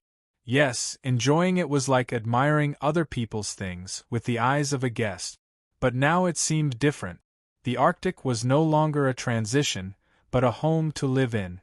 Although the night in this home was a bit scary. Qiao Qishi felt that the atmosphere was too quiet, and the journey was too boring. He decided to chat with Aodisei. The silent cool brother, was he willing to talk to him? Roar! Aodisei was really willing to accompany him and quickly responded in a low voice. His voice was still so deep. If there was a distinction to be made, Qiao Qishi felt that his voice was a little boy's, and Aodisei's was a domineering voice. Listening to him, his fat legs softened. Of course, it wasn't because he thought the wrong way, but because he was tired. Ao! The little polar bear yawned and made a sleepy sound, and the corners of his eyes were wet. Within 10 minutes, Aodisei found a suitable place to sleep. He used his huge body to block the only wind outlet and let the little bear stay in a semi-sealed position so that he could sleep more peacefully. As for the small yellow bucket, it was left alone outside. A little bear's head came out and rested his chin on Aodisei's arm, admiring the stars in the sky. It was a benefit for himself before going to bed. There were too many stories about the stars. It would be great if he could tell Aodisei some stories. The ignorant polar bears only knew how to eat and sleep, so they probably hadn't heard so many wonderful and interesting stories. Of course, polar bears probably didn't care about this. They were probably more interested in human food. Big sausages, canned fruit, small biscuits, smacking his lip. Should he go to the cabin again next year? Lying on his stomach, the little bear fell asleep. Aodisei raised his head and licked the face of the sleeping little bear, then gently pulled him into his arms and closed his eyes. Although there weren't so many rich and wonderful stories, his life was not boring. In addition to filling his stomach and looking for a suitable place to live, these activities were no different from other polar bears. He also had a strange little bear to accompany him. In the past, when he woke up, the sun was in the sky, but now he woke up without seeing the sun. It felt so new. No matter how long he slept, he still felt that the sun was not up yet. He could still sleep a little longer. Lazy Bear, who woke up but didn't want to get up, lay in Aodai's arms and scratched his feet. No one could tell that under his cozy and cute appearance, he was experiencing a battle between polar bears. Should he get up and hurry, little bear? No, he didn't want to. But that voice said, "You are now a big bear that is about to live independently. You have to know that time is money." Oh, little bear turned over and continued to scratch his feet. It was so embarrassing. He had heard such words too many times since he was young, so he was immune to them. Aodai's plan to keep him as a pet didn't succeed. In the end, he was still a garbage bear. Bear body attack. This couldn't be tolerated. Xiao Qishi's emotions got the better of him, and he immediately got up. Ow, ow, ow. The first thing Little Bear did when he got up was to encourage himself. One day, he would keep Aodai as a pet. As usual, when Little Bear got up, Aodai would also get up. He would pull the little bear into his arms and lick him. It had to be said that this action was gay, but Xiao Qishi hoped that everyone wouldn't think too much about it. For polar bears, this was just a daily wash, as simple as washing their face and brushing their teeth. Who doesn't wash their face and brush their teeth when they wake up? The method was different, but the principle was the same. After receiving a passive Arctic-style wash, Xiao Qishi, who didn't want to lick Aodai's little Aodai, licked Aodai's face, and that was it. Then they started to set off and move forward. The road ahead was long. After walking for a week, the two polar bears found a new place to settle down. Other than stones and a few short shrubs, the surrounding area was barren. There shouldn't be any other polar bears coming to join in the fun. Xiao Qishi, who easily had a sense of belonging to a place, prayed that they could stay here smoothly until the ice was frozen. Aodai took a fancy to a rock cave here. It couldn't be called a rock cave, but a few huge stones piled together to form a space. The other party was busy cleaning up the sand and debris inside. There were no tools, only bare paws and mouth. Was this a temporary residence? Xiao Qishi curiously went over to take a look. Because it was too narrow, it could accommodate sleeping, but it was obviously not enough for activities. Aodai gently and politely pushed Little Bear out. He looked like he was saying, "Be good, play, and don't disturb my work." Xiao Qishi! Exclamation point. Xiao Qishi had been with Aodai for so long that she almost forgot that polar bears could build nests. But generally, only female polar bears would do this, because female polar bears needed to give Little Bear a stable nest. Male polar bears didn't have such a desire. As bachelors, it didn't matter where they slept. Aodai suddenly became active in building a nest. Could it be that her maternal instincts were stimulated by him? Xiao Qishi looked down at himself. He wasn't small anymore. Recently, his body had begun to twitch, and he had grown a lot taller. He estimated that he would be able to jump again in winter. Fortunately, under Aodai's feeding, he had absorbed enough nutrient. Compared to the other little polar bears who were full and hungry, he grew up quickly and was very healthy. However, Xiao Qishi was so happy that she had a place to live. She immediately set up the house with Aodai. There were some gaps between the huge stones. The autumn sea breeze easily poured in. Xiao Qishi brought some stones of suitable size to block the gaps. His actions infected Aodai. Soon, Aodai would also carry stones to add bricks to the house.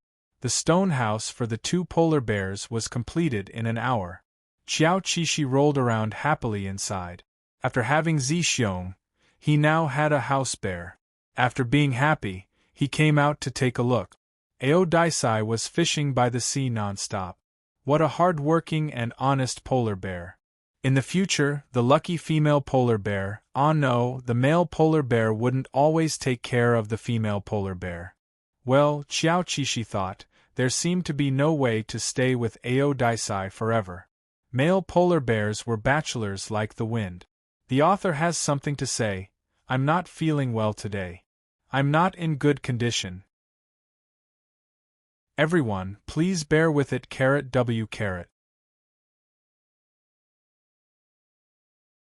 Chapter 30.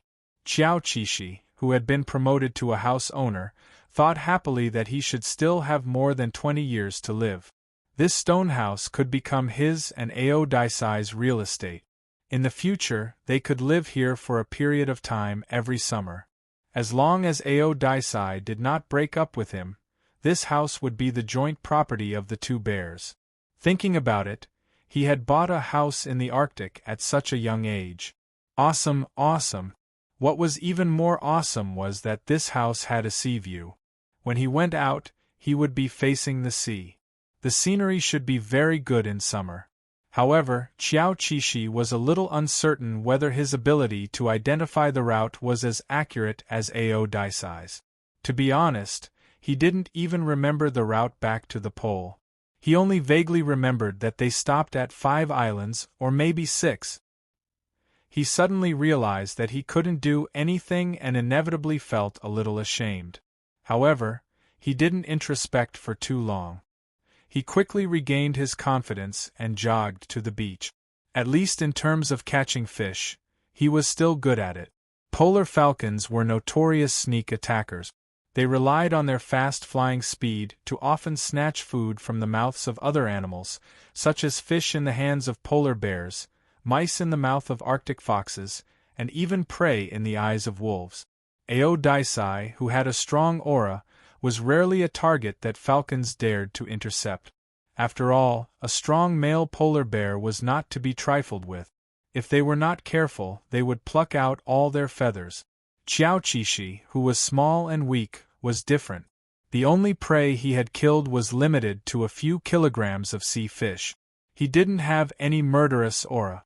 It was expected that the falcons would target the fish in his mouth. The little polar bear, who was fishing seriously in the sea, did not feel the approaching danger at all. He held his breath and picked up a fish from the water. His sharp fangs had already crossed the fish's body. The tip of his tongue tasted blood, but he wanted to give this fish to Ao Daisai. While the little bear was moving with the fish in his mouth, a falcon rushed out of the night like an arrow and whizzed past the little bear's eyes. Ouch! Qiao Qishi felt a pain on the back of his nose. The little bear's frightened cry rippled on the sea surface. Ao Daisai, who was nearby, immediately came over anxiously. Qiao Qishi's cry was not entirely because of the pain, but mainly because he was frightened. After all, he was afraid of this gloomy environment. Of course, he would scream when an unknown thing suddenly appeared. When he reacted, he found that the fish in his mouth had been pulled. That was to say, the thing that was not a supernatural ghost, but a bird that was snatching food. Qiao Qishi heaved a sigh of relief. It was great that there were no ghosts. But, damn you! Qiao Qiao Qiao! Qiao Qiao Qiao Qiao Qiao! Qishi rushed in the direction where the robber flew off and cursed the robber's 18 generations of ancestors in a fit of rage. Indeed, Qiao Qishi was usually very kind to small animals. On weekends, he would buy canned food to feed the stray cat. But now everyone was a small animal. Woo-woo, he did not want to spoil the other party. Why? His fish, it took Ao Daisai 20 to 30 seconds to swim anxiously to the little bear's side from a distance. When he arrived at the scene, he immediately saw the little bear that he was worried about floating on the surface of the water. This scared Ao Daisai. But in fact, Qiao Qishi just did not control his body. He floated on the surface of the water and went with the flow. His heart was full of the fish that he had caught with great difficulty. It should have been eaten by Ao Daisai. Woo-woo! He was so angry. That's right, the beating of the animal world came too suddenly. Ao Daisai reacted and held the little bear in his arms. He used his sensitive nose to carefully search for the location of the injury on the other party's body. His warm tongue kept licking the little bear's mouth that was slightly open because of his bad mood. There was still residual sea fish blood there. Ao Daisai was very familiar with it. After carefully searching for a long time, Ao Daisai finally found the wound on the little bear. It was a scar on the back of the nose. A little blood seeped out and he smelled it. This wound was not big. If he did not pay attention, it might be healed in 2 days. If it was measured in human length units, it was about less than a centimeter. However, Ao Daisai still paid special attention to it. He kept licking the little bear's wound, and his whole body exuded a distressed aura. At the same time, he was angry at the perpetrator. The two emotions intertwined with each other. In a word, he was angry and anxious. If the falcon was still there, Ao Daisai would definitely do everything he could to tear the falcon apart. Then, he would pluck its feathers and eat its meat. Xiao Qishi wasn't that vicious. She was merely angry that someone had snatched something from her. She didn't want to see blood. Ao Daisai's sharp emotions were so strong that even Xiao Qishi, who was feeling sad, could feel it. After he pulled his attention back to reality, he saw Ao Daisai's angry expression. Well, it turns out that polar bears are not expressionless. They are just too calm. Wait, that's not the point. The point is that Ao Daisai is angry too. It's not worth it for a fish. It's just a small problem. Xiao Qishi immediately hugged his little friend, who seemed to be on the verge of going berserk, and rubbed his face. Don't, it's just a fish. There's no need to be angry. Really, Ao Daisai, your health is important. Don't be angry. Moi. Realizing that Ao Daisai cared more than him, Xiao Qishi immediately put his little emotions behind him and hugged him and licked him. What he didn't know was that Ao Daisai was angry not because of the fish, but because the falcon scratched him. Even if the wound was less than a centimeter. But the little bear was bleeding. At this time, Xiao Qishi had already forgotten about the injury on the back of his nose. He only had Ao Daisai in his heart. He hoped that Ao Daisai would be in a good mood again. They had been together for a long time. The little polar bear knew how to please Ao Daisai. After a round of kissing and hugging, Ao Daisai's emotions slowly stabilized, and he no longer thought about the falcon that hurt Xiao Qishi. He lowered his head and licked the little bear's wound again very lovingly. Polar bears also feel fear and panic. Just now, the little bear was floating on the surface of the sea, which undoubtedly made Ao Daisai feel fear and panic. Now that the other party had become lively again, it also calmed his emotions. Ah, it's good that he's okay. Ao Daisai's state just now was really scary. Although the sharp anger was not directed at him, the little bear, who was close by, still felt his hair stand on end. He still wanted to catch another fish for Ao Daisai, so he plunged into the sea. At this time, the salty seawater splashed on the wound on the back of his nose. There was a stinging pain, and he remembered that he had been honorably injured in the short confrontation just now. Xiao Qishi immediately cursed the other party's 18 generations of ancestors again. He tried to swim to the distant sea where the fish gathered, but a force lifted him up to the surface, then hugged him and swam back to the shore. Little Bear's plan to sail was interrupted, and at the same time, he translated the other party's meaning from this forced interference. Don't go into the sea if you're injured. Go back and rest. I'll take care of you. Hey, can you not be so overbearing? We're just 2 polar bears. And we're both male. Damn it, the sea breeze made his eyes dry. But, how can Ao Daisai be so good? It's really puzzling. The overbearing Ao Daisai sent Little Bear back to the door of his new home, reluctantly rubbed against him twice, then turned around and went to the beach again. Strange words appeared in the little bear's mind. If I catch fish with my hands, I can't hug you. If I hug you, I can't go into the sea to catch fish to feed you. Staring at Ao Daisai's back that gradually disappeared into the sea, Xiao Qishi blinked. At this moment, a different emotion arose in his heart. It was sour and astringent, with a little bit of shock. When Xiao Qishi was a human, he would cry every time he watched animal-themed movies. He was rarely moved when he watched familial and romantic movies. Maybe it was because the feelings of animals always carried the spirit of dedication and sacrifice for the person he was protecting thousands of times without hesitation. And reality. Animals' emotions never lie, and their likes and dislikes were obvious at a glance. Ah, the little polar bear thought as it recalled how it had spent the past few months in the wild. It sniffled and thought to itself, Otis must have fallen in love with this charming little bear. What else could it be? Little Bear stood outside the house and expressed his feelings for a while. He let the sea breeze dry some of the hair on his body, then he happily entered the house. Why did he have to stand outside in the cold wind when he had a house? He really didn't understand how those guys who didn't have a house lived. Xiao Qishi didn't stay in the house for long before Ao Daisai came back. It was like a huge shadow in the night, but it didn't make the little bear feel the slightest bit afraid. Because the other party had a fat sea fish in its mouth, and fed it to him as soon as possible. Of course, it was impossible to refuse. There was something wrong with one's mind if one didn't eat actively. However, the little polar bear only ate the bottom part of the fish head. The head and the remaining half of the fish body were spat on the ground without looking at it.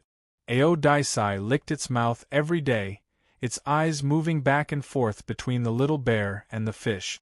It was full of urging. However, Xiao Qishi just didn't eat it. Ao Daisai blinked and looked around blankly. It was obvious that it couldn't do anything to this picky little bear. In the end, it lay down and ate the rest of the fish head and tail. Xiao Qishi leaned over and touched Ao Daisai. Okay, don't go hunting anymore. Sleepy sleep.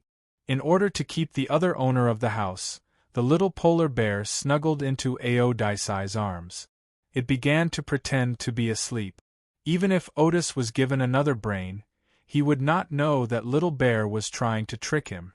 So he thought that the little bear was really going to sleep, so he dismissed the idea of going out to hunt again. On the first night of moving into the new house, the two polar bears slept exceptionally soundly. Except for some cracks in the house that weren't blocked and there was a faint wind leakage, everything else was fine. On a cold autumn night, the biting wind blew across the polar continent. It was true that polar bears were not afraid of the cold, but the power of the cold wind was sometimes more terrible than the cold. Staying in the house was indeed safe and comfortable. When they woke up, they heard a sound outside like the wind crying. The strong wind was here. It might pass quickly, or it might last for a while. The details were only known by humans. After becoming a polar bear, this data could no longer be obtained from the internet. Predicting the weather could only rely on intuition, sixth sense, and a sensitive nose. Since Xiao Qishi was a half-baked polar bear, he might lose these advantages. This wasn't a problem of him not working hard. Finding that he was unaware of the strong wind, the little polar bear sighed. He had never felt that it was not easy to be an animal as it was now. Especially animals without a house. Thanks to Ao Daisai, he arranged a warm home before the wind raged. Before the strong wind passed, Ao Daisai didn't go out. He quietly nestled in the house, either sleeping, licking Xiao Qishi, or playing with Xiao Qishi. As for the content of play, it was, of course, quite childish. A bad day for hunting would have been a good time to work hard. Due to the limited space in the house, the fierce fighting turned into cheap teasing. For example, while Ao Daisai was yawning, he stuffed the bear's paw into his mouth. Ao Daisai, after being stunned for a moment, he began to lick the coquettish little bear's paw. For example, he climbed onto Ao Daisai's back and used his hundreds of pounds of weight to flatten him. Ao Daisai. This weight was no burden to him, and he didn't find the little bear's behavior strange. The little bear liked to hang on his mother's back and be carried by his mother. Maybe the little bear just remembered these memories. Ao Daisai's temper was too good. Otherwise, why would people say that Xiao Qishi was bored and despicable? It was because he did not do anything. For the last time, he sat on Ao Daisai's head with his buttocks, thinking that this time, he would probably fail, right? Xiao Qishi's intuition was very accurate. If he used this intuition on the right path, he wouldn't still be a rookie bear. Ao Daisai turned his head and bit the little bear's fat leg, pulled the other off his head, and then pressed it under his chest and bit lightly.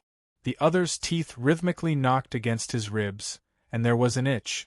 Sorry, that was Xiao Qishi's itchy flesh. He immediately twisted his bare body and tried to escape from Ao Daisai's punishment. It was a boring windy day and they were also bored. As the saying goes, there is no smoke without fire. The wind and waves were also big, and the sound of surging waves was endless. Little Bear was so afraid that his new house would be flooded. Fortunately, the house was some distance away from the shore, and the waves couldn't reach here. After a few days, Little Bear had a new experience in his new house. There was nothing wrong with the Sea View house except that it was a little noisy. The human weather station had already detected that the wind in parts of the polar region was relatively strong these days. The people engaged in conservation work naturally paid attention to the climate change in the Arctic and were worried about it. This time, the strong wind covered a large area, and many animals would be affected by it. Ao Daisai and Yalashanda also lived in the range, and it was unknown how they would survive. In this kind of weather, the drones had been completely withdrawn, leaving only the land observation cameras. However, it was impossible to use land cameras to observe the lives of polar bears. They were very destructive. Once they found a moving camera moving around, the camera would definitely be damaged. The wind is very strong. Pray for the little animals in the polar region. Actually, their radar is more sensitive than the weather station. It would be good if they could find a place to hide. Have you forgotten? Last year, during the strong wind period, they filmed a very iron-headed polar bear lying directly on the bare ground, holding his head with his paws. Haha, sorry, I brought Ao Daisai directly. This iron-headed polar bear is very cute. Their tonnage can't be blown away by the wind, so they can be willful. It's not a problem for a single polar bear to be iron-headed, but Ao Daisai took the little bear with him. With how much he dotes on the little bear, I think it's impossible that he didn't do anything. They must have found a place to hide. I'm a staff member at the rescue station. Monitoring Ao Daisai and Yalashanda's location has been stationary for many days. They are indeed hiding. After a few days, the wind weakened a little, and the drones went out again. As expected, they filmed 2 polar bears nesting in a stone cave by the seaside. How comfortable. What a pair of smart big guys. The person who was sorting out the data smiled. I was worried for nothing. Hey, look carefully here. The colleague pointed at a part of the stone house with artificial marks. This is a stone of different color. It must have been deliberately placed there to block the gaps between the stones. Who did this? In any case, it couldn't be these 2 polar bears. Could it be the Inuit who didn't have a fixed place to stay? Of course it can't be the polar bears. The other person smiled. Male polar bears don't build nests. Only female polar bears who are ready to breed will build nests. If a male polar bear helps a female polar bear build a nest, then he must be the best father on the continent. That's true. The person who was talking to him nodded. Male polar bears were all scumbags. During the long breeding season, they would mate with multiple female polar bears and leave without any hesitation after mating. This was the nature of polar bears, and it seemed that they could not be called scumbags. After the strong wind, the sea returned to calm. The animals that had been hiding for a few days came out to look for food. They found that the strong wind had blown away the fog on the ground and the sea. Winter was coming, and the weather was getting colder. It almost reached the conditions for snow.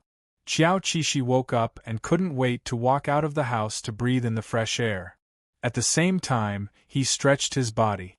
He was about to turn around and call out to Ao Daisai to come out and stretch his body when he realized that Ao Daisai had followed him out. Although she was still a little sleepy, it seemed that as long as Little Bear didn't get up, She could still sleep for another 300 rounds, but she still followed him closely. They went to the sea to catch fish together. Xiao Qishi was a self-aware person. On one hand, he felt that Ao Daisai was really pitiful. She could sleep in the nest without eating or drinking, but she couldn't be lazy because she had to raise the cubs. On the other hand, he felt that the rice was not delicious. If she could move, why did she have to lie down all the time? Get out of the comfort zone, brother. Even the polar bear was hungry, so the thief who liked to steal must be hungry too. This time, Xiao Qishi was especially careful. Once he caught a fish, he was alert and alert. He finally realized his fantasy. Before Ao Daisai could wake up, he fed her a fish that he had caught. Aha, the feeling of keeping Ao Daisai was wonderful. Happy. Ao Daisai woke up from a deep sleep for a few days and was still a little out of it. Until a fish was fed in her mouth, she subconsciously ate it. Eating was really delicious, not to mention that it was a fish fed by Little Bear. At this point, the lazy behemoth was completely awake. Her dark eyes contained an indescribable love for her little bear. The author has something to say. Thank you for your super heartwarming concern. Recently, the weather has been getting colder and colder. Keep warm, 3 carat. Ciao ciao. Hurry up and snow, hurry up and freeze, I want to eat seals. President Ao. House, seals, as long as the Arctic Circle has it, as long as you want it. This article is also called Arctic Love Story. Chapter 31. At the Polar Animal Research Station, a bunch of experts and professors became interested in the stone house by the sea. They all speculated whether it was a masterpiece left behind by the Inuit or other highly intelligent animals. As for polar bears, everyone thought it was unlikely. Xiongku seemed to have always given people the impression that it was clumsy and reckless. It only had brute force and a fierce temper, and it seemed that it had nothing to do with strategy. However, people did not forget that there was a brown bear with outstanding achievements in World War II. Its life was very exciting, and it had created many great achievements and touching deeds. The story of how it obtained the rank of a second-class soldier as an animal was still widely circulated. In order to figure out what was going on, the research station decided to put land cameras around the 2 polar bears after discussion. In fact, this idea was not on a whim. The research station had wanted to do this for a long time. First of all, when the polar night came, it was more difficult for drones to take photos, and they could no longer get more high-quality photos. Second, aerial photography could only take photos from one point of view, which had long been unable to satisfy people's curiosity about Ao Daisai and Yilishanda.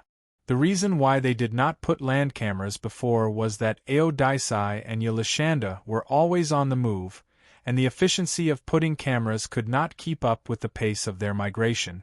Present, these 2 polar bears, seemed to have a house by the sea. What could be more delightful than this? Just thinking about the 2 polar bears having a home to shelter them from the wind and rain on this barren land, the corners of their mouths could not help but curl up into a smile.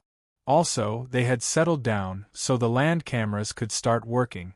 It was a calm night, and the stars were still so bright, as beautiful as the eyes of the charming little bear, Yilishanda. A walking camera that was wrapped in a stone vest came silently. This was the most advanced field camera equipment from the China market. According to the introduction, it was very powerful and claimed to be able to take relatively clear and bright photos at night. The only problem was that it was too expensive. At present, the prevalence of this expensive equipment was very low. Only animals with gentle habits deserved to have it, such as small and cute otters, foxes, and rabbits.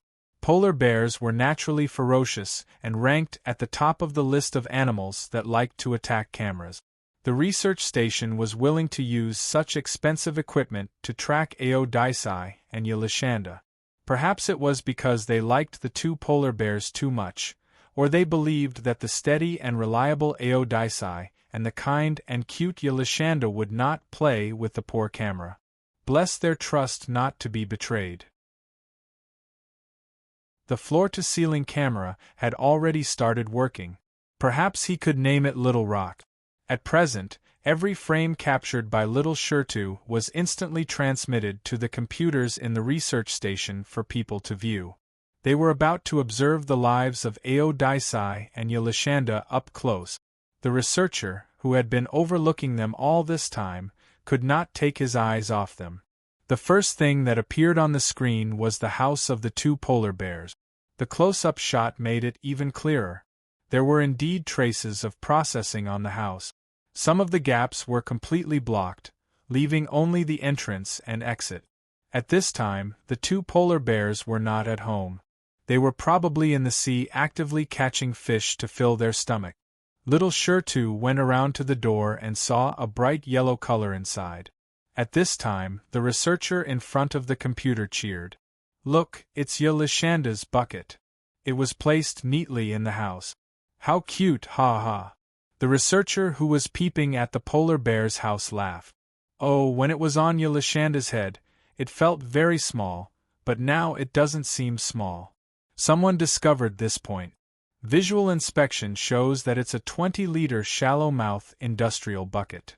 A group of experts and professors commented on Yelishanda's bucket with great interest. Perhaps the yellow bucket also found it hard to believe that it would one day become the object of attention. The reason for all this was because it belonged to the little polar bear, Yelishanda.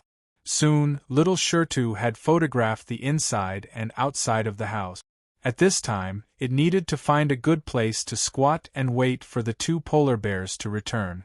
About an hour later, there was movement on the beach. Yelishanda, who had just eaten, was the first to appear on the screen. It was the first time that he was photographed from this angle. His front appearance could be clearly seen, as well as his lazy steps and the flashing soles of his feet when he raised his paws. The black plum-shaped meat pads were quite cute. So cute, so cute. Yelishanda is really white. These thick and strong arms are so cute. The people around the computer could imagine how the little polar bear's arms felt and the cute round soles of his feet. Ah, that was the little feet that Ao Daisai lovingly held in its mouth. Ah, look at this round face, big eyes, this chubby figure, Yelishanda.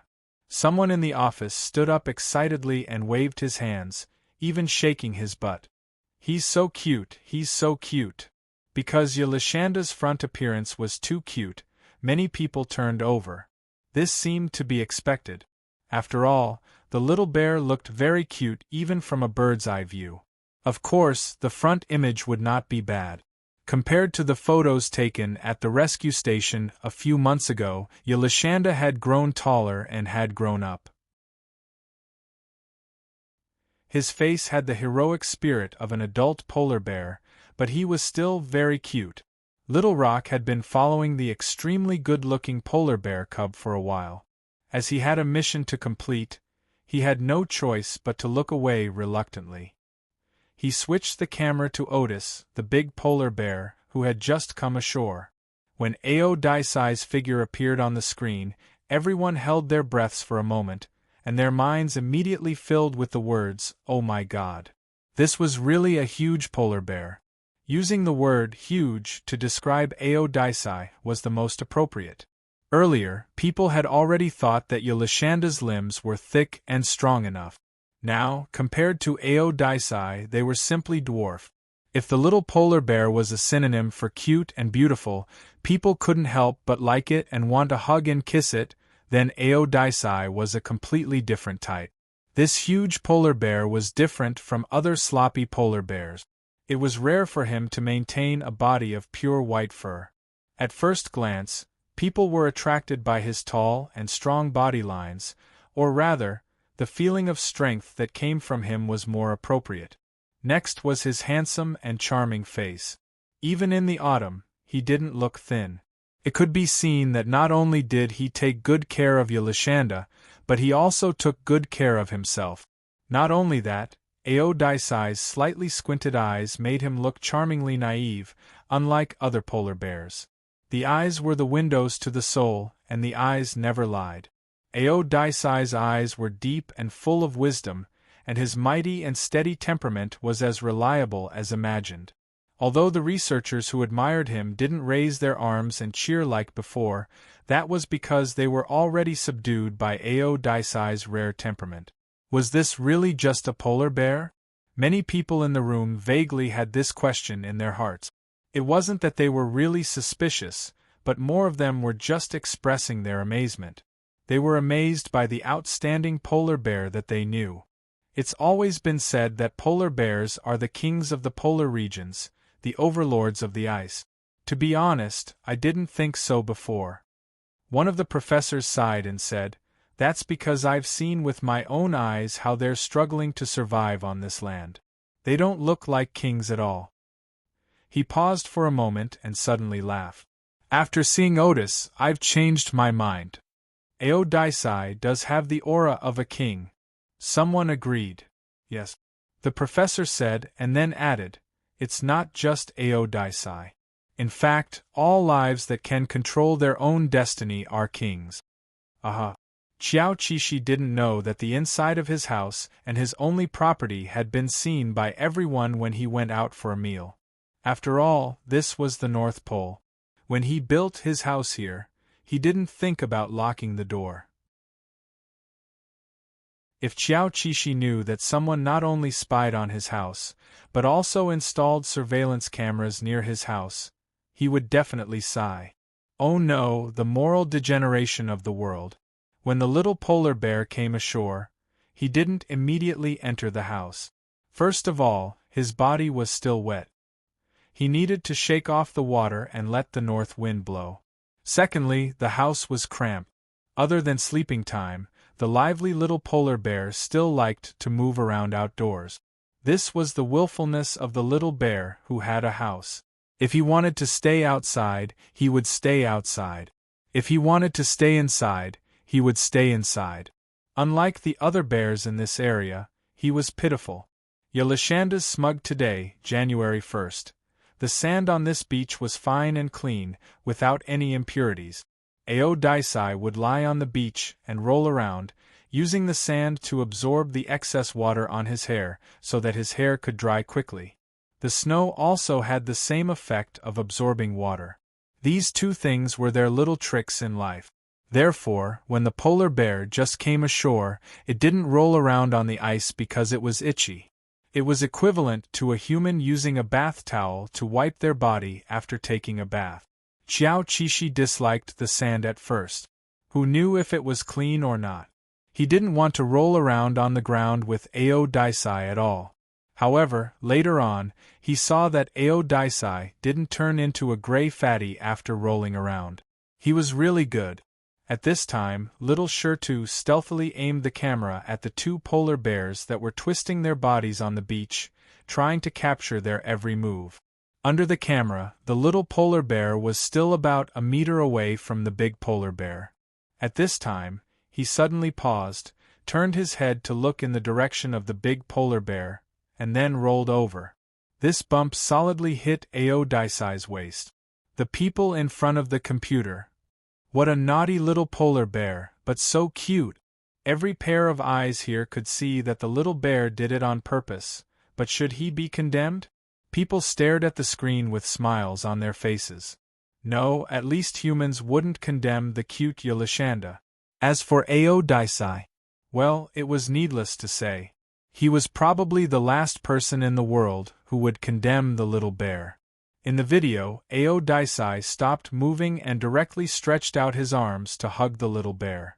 He placed the little bear on his abdomen. The two round heads, one big and one small, leaned against each other and rubbed against each other. It seemed that Aodai raised his head and licked Yolashanda. After a short few seconds of intimate interaction, Aodai continued to roll his body left and right with the little bear, letting the sand absorb the water on his entire back. At this moment, he was equivalent to a rocking car. There was no need to insert coins, just a coquettish look from the little bear was enough to start it. Xiao Qishi knew a few months ago that Ao Daisai could be played like this, so every time the other party began to roll on the ground, he happily came up, swaying left, swaying right. It was very comfortable, and there was no need for him to take any protective measures. Ao Daisai would firmly hug his body. It seemed to tacitly agree that this was a small game to coax him. Sometimes, even when his fur was dry, he would lie down and not get up, just to let the little bear play happily. The happy post-meal time could relieve the fatigue of the polar bears, whether it was for Xiao Qishi or Ao Daisai. Although their lives were only about eating and sleeping, who said that they couldn't feel tired? Desire was endless, of course, the more comfortable, the better. Xiao Qishi naturally wouldn't be selfish enough to treat Ao Daisai as a free automatic toy. He wasn't that kind of bear. In fact, every time he enjoyed the other party's service, he would reciprocate accordingly. When he was a human, he had heard of a service for animals called animal massage. At first, it sounded very strange. Even animals were so particular these days. But there was indeed a scientific basis. Some pet owners did not hesitate to pay a high price for this service in order to make their beloved pets healthier. Xiao Qishi really wanted Ao Daisai to be healthy. If they were in human society, he would have applied for a card for Ao Daisai no matter what. But now, he didn't have the conditions to apply for a card, so he could only do it himself. After enjoying the daily rocking car, it was Xiao Qishi's turn to use his little bear paws to massage Ao Daisai's tired back muscles. This was an effective way to relax the muscles. Didn't the gym teacher often say that one should relax their muscles after exercising? Very correct. The polar bears caught fish in the water, and the amount of exercise they did was no less than their friends in the gym who played iron. If Ao Daisai complained that his little bear paws were not strong enough, it didn't matter. He could still step on it. Of course, doing this was always very tiring, but as long as he thought about Ao Daisai, he could be healthier. Well, that was enough. Xiao Qishi, who was so tired that his limbs were cramping, lay on the sand and thought about when the Arctic Circle would have an award and give him the 3 good little bear.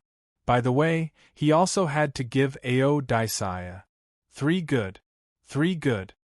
good something before the sleepy little polar bear could think of a good title for Ao Daisai. He couldn't resist the sleepiness that invaded him and fell asleep. In his dream, he dreamed that the place he was staying in really had an award, and he successfully received the title of the 3 good little bear. He also received a silk banner that was hanging in the house. How could he be so handsome? Ao Daisai sniffed the little bear's nose and found that the other party had fallen asleep.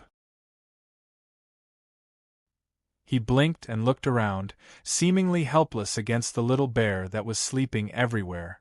Fortunately, it was calm today, and sleeping outside was okay. Ao Daisai blew out a cloud of white mist from his nose, and he was ready to sleep.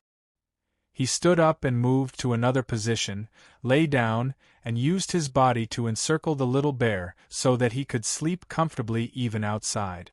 The people watching the surveillance also realized that Yelishanda was asleep, and Ao Daisai was protecting him. This scene was so heartwarming. "Good night, Yelishanda, good night, Ao Daisai," people said softly. After waking up from the dream, Xiao Qishi found that he was sleeping on the beach and didn't go into the house. He got up sleepily and yawned, and then suddenly remembered something, and jumped over Ao Daisai's back. This time, he didn't trip, which meant that he had improved a lot. Not bad, not bad. The little polar bear ran into the house, stared at the walls of his house, and then laughed foolishly in his heart. What a comical dream it was! What a small banner! Suddenly, Xiao Qishi heard a different sound. Perhaps this kind of sound wouldn't attract the attention of wild polar bears, but Xiao Qishi was very concerned. It seemed to be the sound of a remote control car on the ground. He immediately came out of the house and walked around the house, as if looking for something. This scene made the researchers in front of the computer very nervous. It's coming, The famous scene of the polar bears fighting the camera is coming. They hesitated and thought about whether it was better to stay put for now, or to quickly control the little rock to leave the little bear's field of vision. Stop, if we move again, it will attract his attention. Finally, they decided. At this time, Xiao Qixi had already seen the extra rock near the house. The surrounding area was empty, and he and Ao Daisai had deliberately cleared it. This rock was very out of place. Other polar bears might not care about an extra rock around them, but Xiao Qixi was different. He would be scared to death if a rock suddenly appeared around him. A paranormal event. The little polar bear immediately became angry. He hesitated between going back to Ao Daisai and finding out what was going on. With his good eyesight, he saw the wheel under the rock. Xiao Qixi, something's wrong with you. Little rock. He slowly walked closer and easily saw that it was a fake rock. Its real identity was a camera. The little polar bear's face, which was close to the camera, froze. His real heart, what? A camera is filming me? A bolt from the blue. The researchers thought in his heart. The little guy must have never seen a camera before. At this moment, he is full of curiosity and desire to explore. What a cute little guy. Nonsense. Xiao Qixi had watched countless animal documentaries, so of course he knew about the existence of wild cameras. He just didn't expect that there would be a camera around him and Ao Daisai. After all, they never stayed in the same place for too long. After a rational analysis, they were not suitable for tracking. In that case, they hadn't been here for long before the camera came, which meant that they had been tracked. Perhaps their whereabouts had been recorded since they left the animal rescue station. Xiao Qixi, how should he put it? When he first found out that he was being filmed by a camera, he was really resistant. Why did those people do this? Invading the privacy of the two polar bears. Then he thought about it. Was the purpose of people doing this to better understand animals, so that they could help them in all aspects? Maybe it was. Xiao Qixi believed that there was such a group of lovely and respectable people in the world, always fighting at the forefront of protecting animals and the environment. They were a group of unknown soldiers. If I can also help, why not? He just had to contribute some data. As long as the other party didn't mind that the data might be a bit fake, no, a bit wrong. No, it was a bit non-mainstream. He was willing to help. The non-mainstream little polar bear's only request was that the research station take a picture of him and Ao Daisai. The author has something to say. W to the power of I will put a picture of Goldie's bucket design on Weibo. Babies who are interested can go and take a look. ID Jinjiang's Mo Rugi.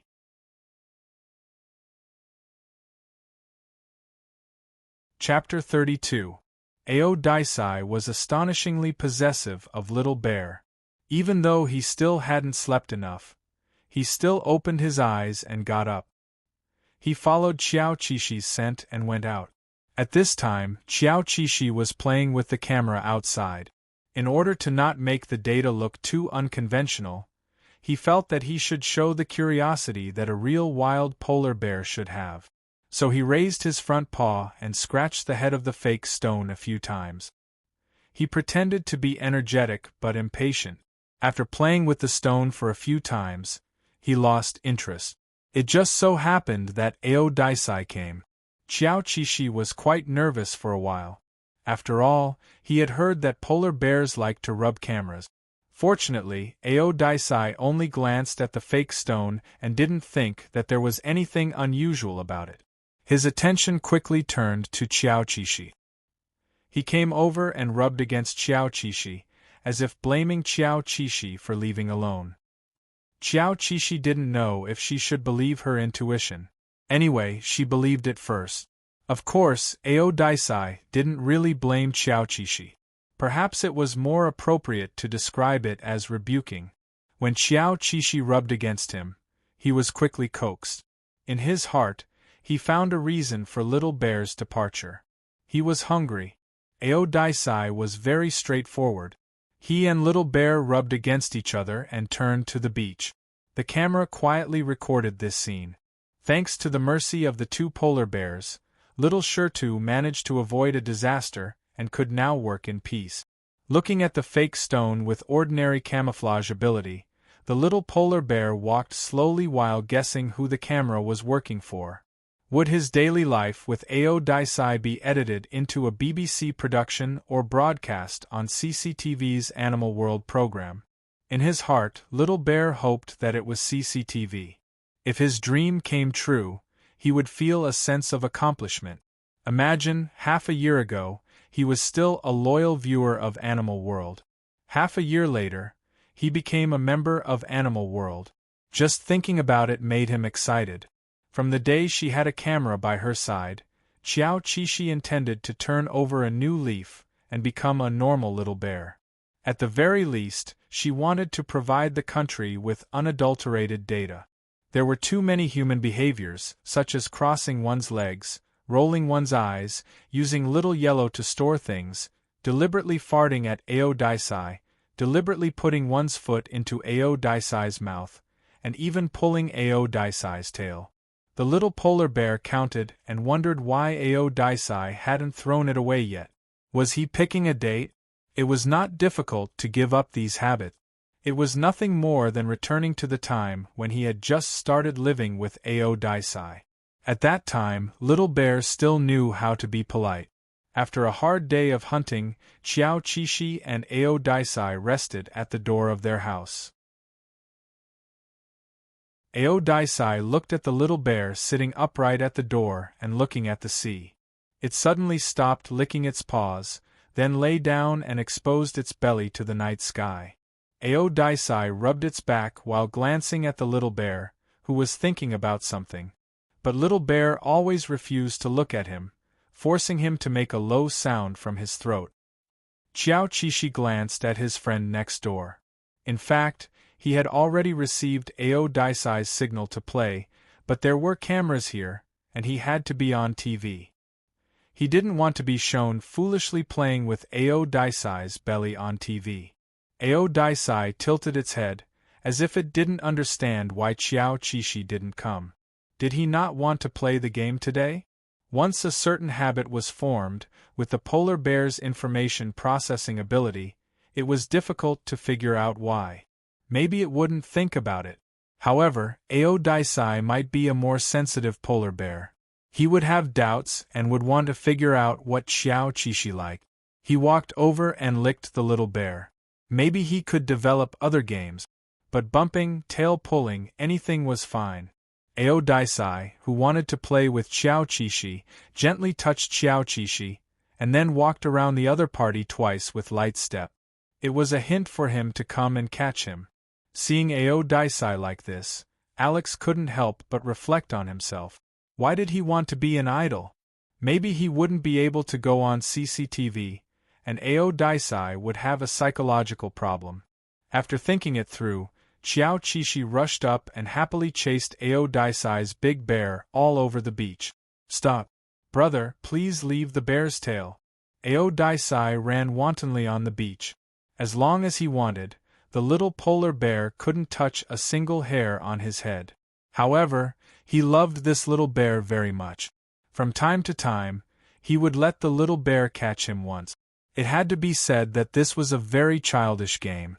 Xiao Qishi, who had the soul of an adult, thought so, and probably Aodicei, who had the soul of an adult bear, thought so too. But they were all willing to become childish ghosts to coax each other. In the blink of an eye, 3 days passed. The researchers behind the computer roughly knew what the daily movements of the two polar bears were like.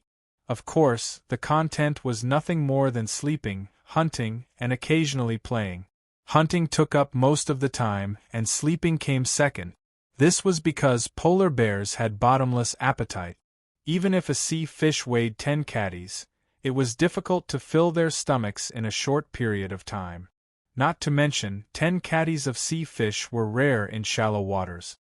Actually, adult male polar bears can fast from June until winter, a professor said at the data analysis conference. Of course, Ao Daisai didn't do this because he had to feed Yelishanda. He was like a mother bear with cubs.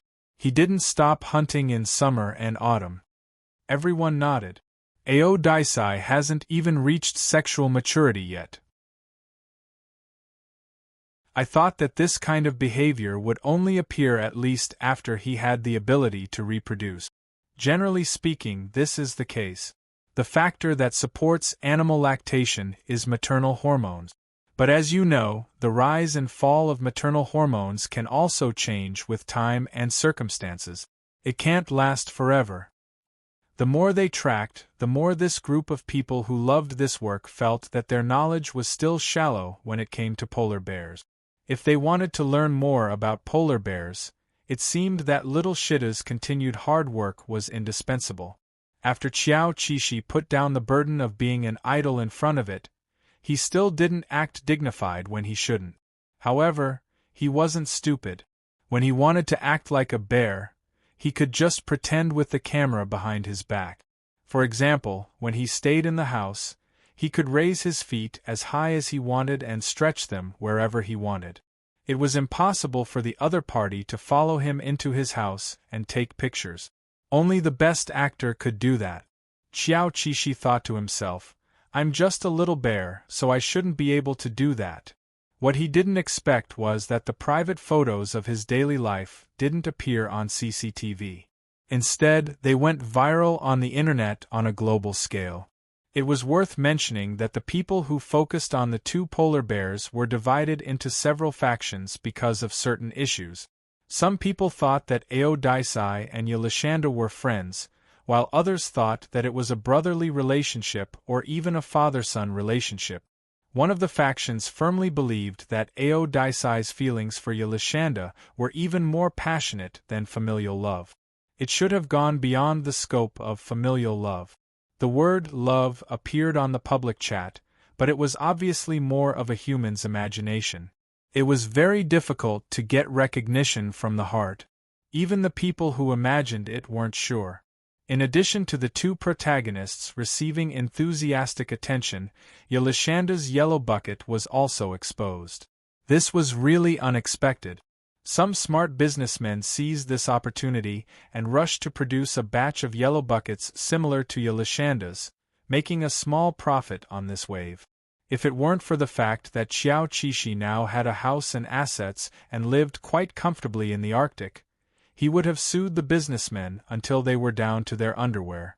The Buddhist-like little bear now no longer had that kind of worldly desires. For the whole of October, Ao Daisai and Qiao Qishi stayed on this bay, living a very simple and happy life. If the fish were a little more stupid and fat, it would be even better. When the beginning of November came, the two polar bears seemed to smell the scent of ice and snow. They looked at the other side of the sea and suddenly looked forward to it. Ao Daisai, who was very sensitive to the changes in the seasons, the changes in the humidity and temperature of the air, the trajectory of the wind, the rise and fall of the waves, all of these factors could be used as the basis for his judgment.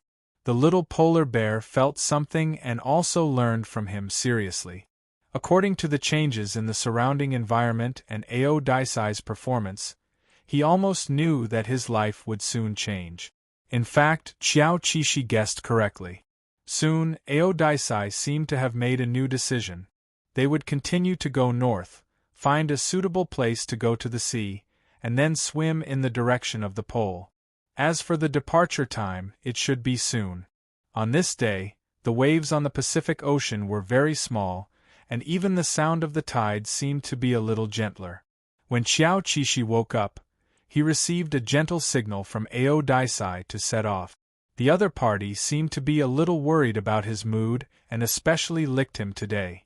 Perhaps he was worried that he wouldn't want to leave this small house. Therefore, he took extra care of his mood. Qiao Qishi was always surprised by the unexpected translation. Qiao Qishi thought to himself, "You have touched me so early in the morning." Of course, he was a little reluctant, but it was really just a little. It felt no different from going on a long trip. Anyway, he would be back tomorrow. Therefore, as soon as Qiao Qishi received the signal, he hurriedly got up and packed his things. When the camera saw Yelishanda coming over with a small yellow bucket, it was happy. The next second, Yelishanda picked it up with both hands and was shocked again. The researcher behind the computer broke down. Was the little polar bear finally going to do something to the camera? Of course not. Qiao Qishi just put the fake stone into the bucket. They were going to leave the bay and wouldn't go into the water for the time being, so they would take the fake stone with them. This was quickly known by the people. The little polar bear didn't destroy the camera. It just put it into the bucket and took it away. Took it away? In less than a minute, everyone in the research station knew that Yelishanda and Ao Daisai moved and took the camera with them. Is Yelishanda treating the camera as a toy? Just like his yellow bucket? He probably treats it as his private property. We really didn't expect this. The camera didn't die under the polar bear's friction. It was just taken over by the polar bear. Do you think this camera can still work? That depends on whether Yelishanda will let it out. The camera is so pitiful. Buy the peanuts and melon seeds and wait for the follow-up. They left the bay and headed north. It was a long journey. Of course, there would be times to rest. Every time they stopped to rest, Qiao Qishi would let the camera out and let it move freely. Was this because Qiao Qishi was a kind polar bear? No, this was just one of the reasons. There must be someone monitoring the camera placed by the country. If something dangerous happened while they were sleeping, there would definitely be a notification. This was like having a surveillance camera in front of your house. It was very safe. He let the fake stone go out to patrol while he and Ao Daisai slept happily. The researcher was very grateful that the camera could still work. Such expensive equipment was not sacrificed. At least Little Bear would remember to let it out every time it slept. Covering face, covering face, covering face. The leaders don't have to complain during the meeting. Thank you for Yelishanda's care. Is Yelishanda keeping the camera as a pet? So cute. Suddenly, I want to be that camera. Sob, sob, sob, sob. I want to be that camera +1 and accompany them on the journey. It's very interesting just thinking about it. During the migration, it was all down to luck whether one could find food. Even Qiao Qishi, the European Queen of Luck, would not be able to find food for 2 to 3 days. On this day, they did not find any food even when they stopped to rest. The pampered little polar bear was so hungry that it was howling. Although he knew that this scene would be filmed, he didn't care so much. Everyone was so ordinary in private. What was wrong with howling when it was in a bad mood? This was a way to balance out the mood. At first, the people watching in front of the computer did not know why the little polar bear was howling. Was it sick? It was not until they saw Ao Daisai patiently coaxing the little bear that they vaguely understood that Yelishanda was not sick. It seemed that it was hungry and was throwing a tantrum.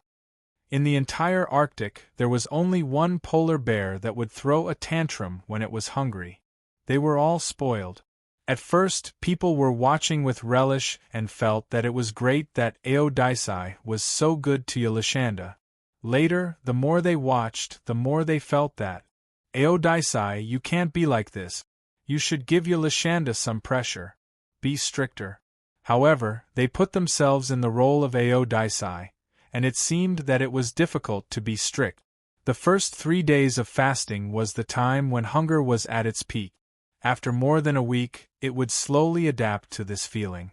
The weather was getting colder and colder. If they could not find a new hunting spot in a few days, they might go into the sea hungry.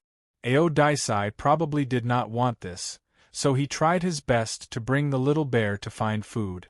The time spent on the journey had increased, and the time to sleep had decreased. Qiao Qishi could not sleep either.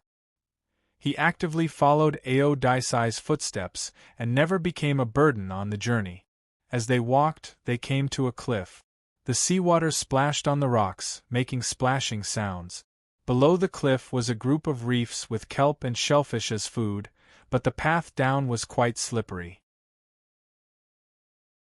Aodisei was fine, but Xiao Qixi's legs were trembling.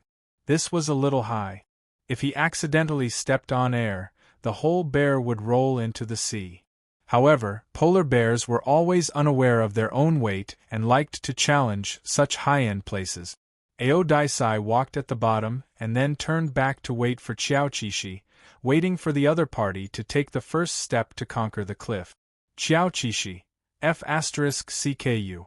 Because the path was indeed slippery, Aodisei took on the responsibility of carrying Little Yellow. Usually, Xiao Qixi carried Little Yellow in his mouth. He cherished it. Little Yellow was the only one. If it was broken, it would be gone. The camera was also very expensive. The little polar bear trembled as it took the first step to conquer the cliff, believing that it could do it. The sense of balance of animals was indeed amazing sometimes. For example, the rock antelope that liked to live on rocks could climb up such a high place without being afraid of height. Now it was Xiao Qixi's turn to admire himself. He actually managed to climb down such a rugged cliff. The moment he stepped on the reef, he felt his experience bar instantly increase by a lot. After resting his feet, he began to look around for food. He ate the kelp and shellfish slowly. There was a dense pile of food in the area that had never been mined. Fatty seafood could be scooped up with a casual grab. It would cost a lot to put it on a human's table. Polar bears, however, ate it casually. Level 1 protected animals were not within their scope of protection. They would eat them as soon as they could catch them. Xiao Qixi smacked his lips and turned his head. He saw Aodisei sitting on a rock, holding a huge bundle of kelp with both hands and eating with narrowed eyes. It was really simple and crude. The delicate little bear would never wallow in the mire with Aodisei. He held a pile of scallops and oysters and piled them up on a slightly flat reef to form a small hill. Then he sat on the side and swung his feet slowly. After eating, he piled up one pile after another.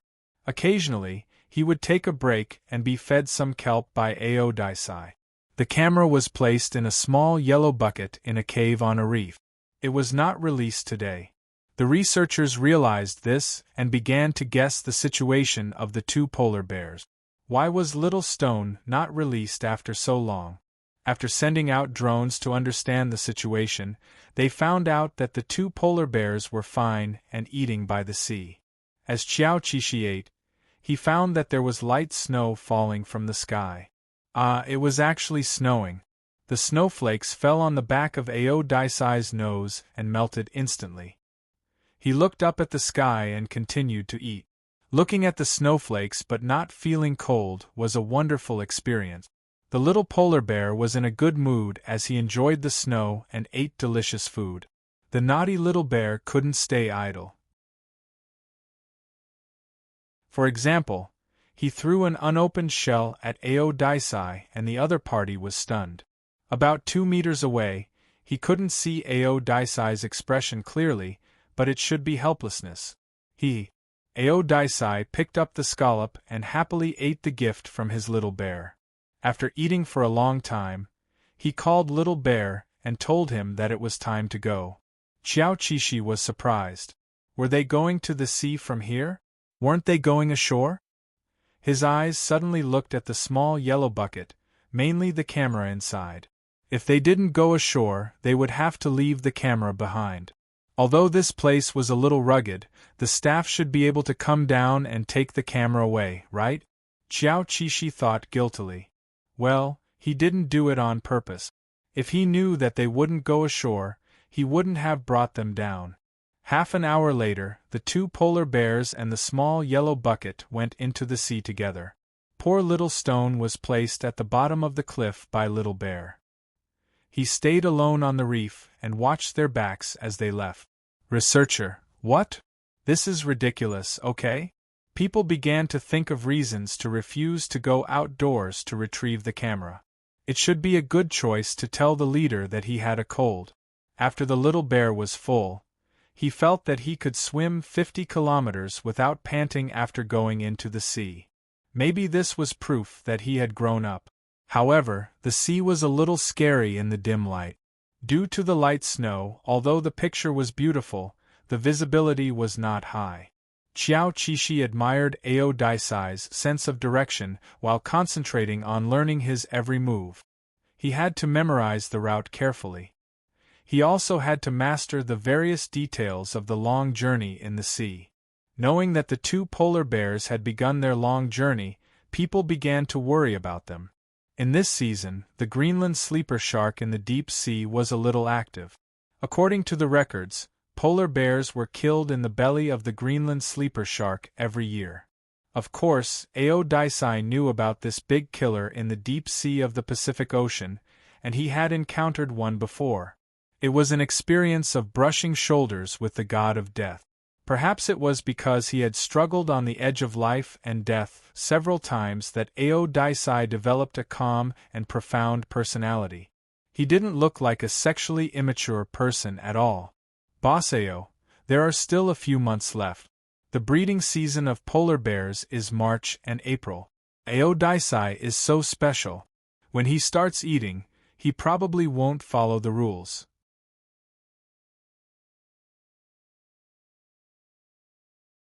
Chapter 33. In the vast and boundless ocean, dangers lurked everywhere.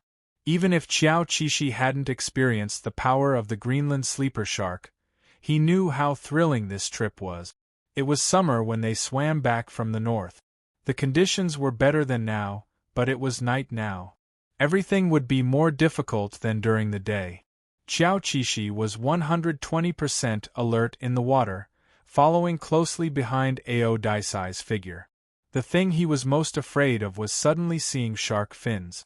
Of course, he was even more afraid of seeing a group of fins. However, he felt that he shouldn't be so unlucky as he was possessed by the European emperor.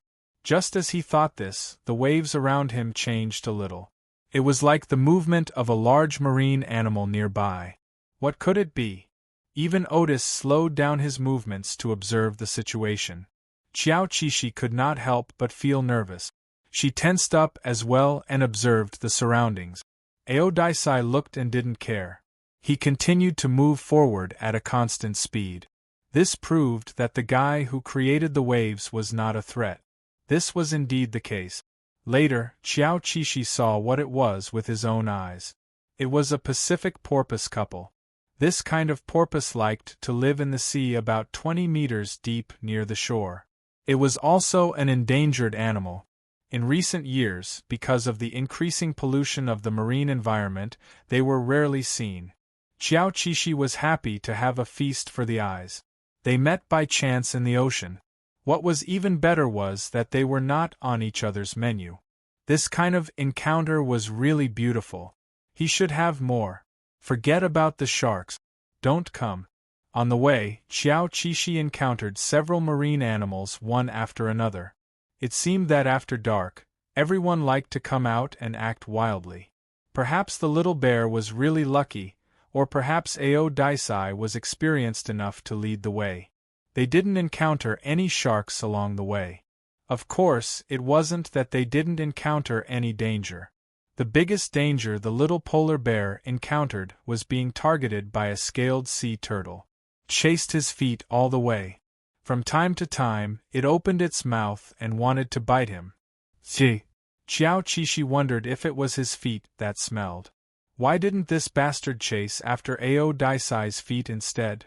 Of course, Qiao Qishi was embarrassed to ask Ao Daisai to solve the problem of being chased by a turtle. After all, Ao Daisai was concentrating on leading the way. How would he know that there was a turtle secretly causing trouble under the water behind them? In the end, the little polar bear had no choice but to kick the scaled turtle a few times, sending it flying far away. He couldn't be blamed for being too violent. It was this bastard who didn't care about martial ethics first. After that, there were no other dangers along the way. Unlike the last time when they walked slowly and stopped from time to time, the time they spent on the shore to rest was significantly shorter this time. Ao Daisai seemed to have made the travel plan based on Little Bear's ability to accept things. The timing was just right. It would not let Little Bear be too tired and stuck in an acceptable range. In the middle of November, the sea ice was condensing at a rapid speed.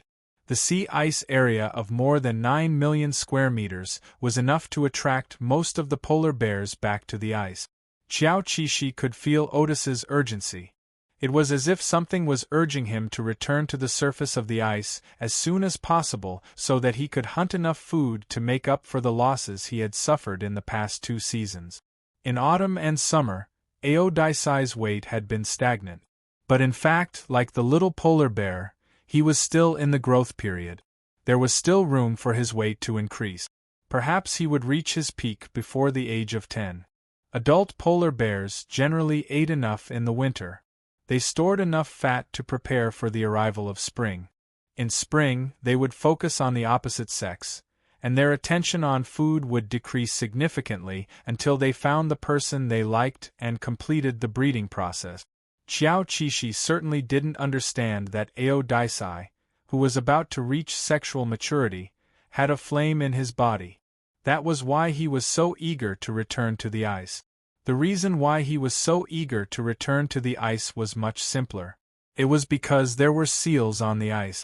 The speed at which the sea ice condensed reduced the distance that the 2 polar bears needed to travel. This was good news that made Yalashanda smile. A week later, they touched the edge of the sea ice. Looking around, there were clusters of white sea ice floating on the surface of the sea that was about to condense. The scene was quite spectacular. Xiao Qishi was already used to such scenes that would make humans gasp in amazement. It was as natural as returning to her hometown.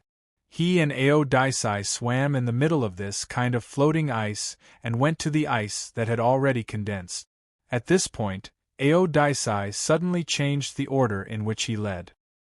He swam back to Little Bear's back and gently pushed the little bear forward. Finally, he pushed the other party onto the ice. Oh yeah, the moment his butt touched the ice, Xiao Qishi couldn't help but cheer in his heart. He had achieved his goal of returning to the ice. Awesome! Xiao Qishi sat up wet and immediately put down the small yellow bucket on his head and breathed in the fresh air on the ice. Xiao's little bear was back. Then Aodai also climbed up. The other party's action of shaking his head and draining the sea water on the ice was cool and neat. It was a sharp contrast to the soft little bear. If Xiao Qishi was too tired to stand, then Aodai could do another 50 kilometers. The little polar bear was too lazy to get up and drain water. He rolled on the ice and let the sea ice absorb the sea water on his fur. Aodai, who had this need, also found an open space to lie down. He quickly rolled twice and stood up to continue his journey. It was not safe here. The ice was too thin and there was no food.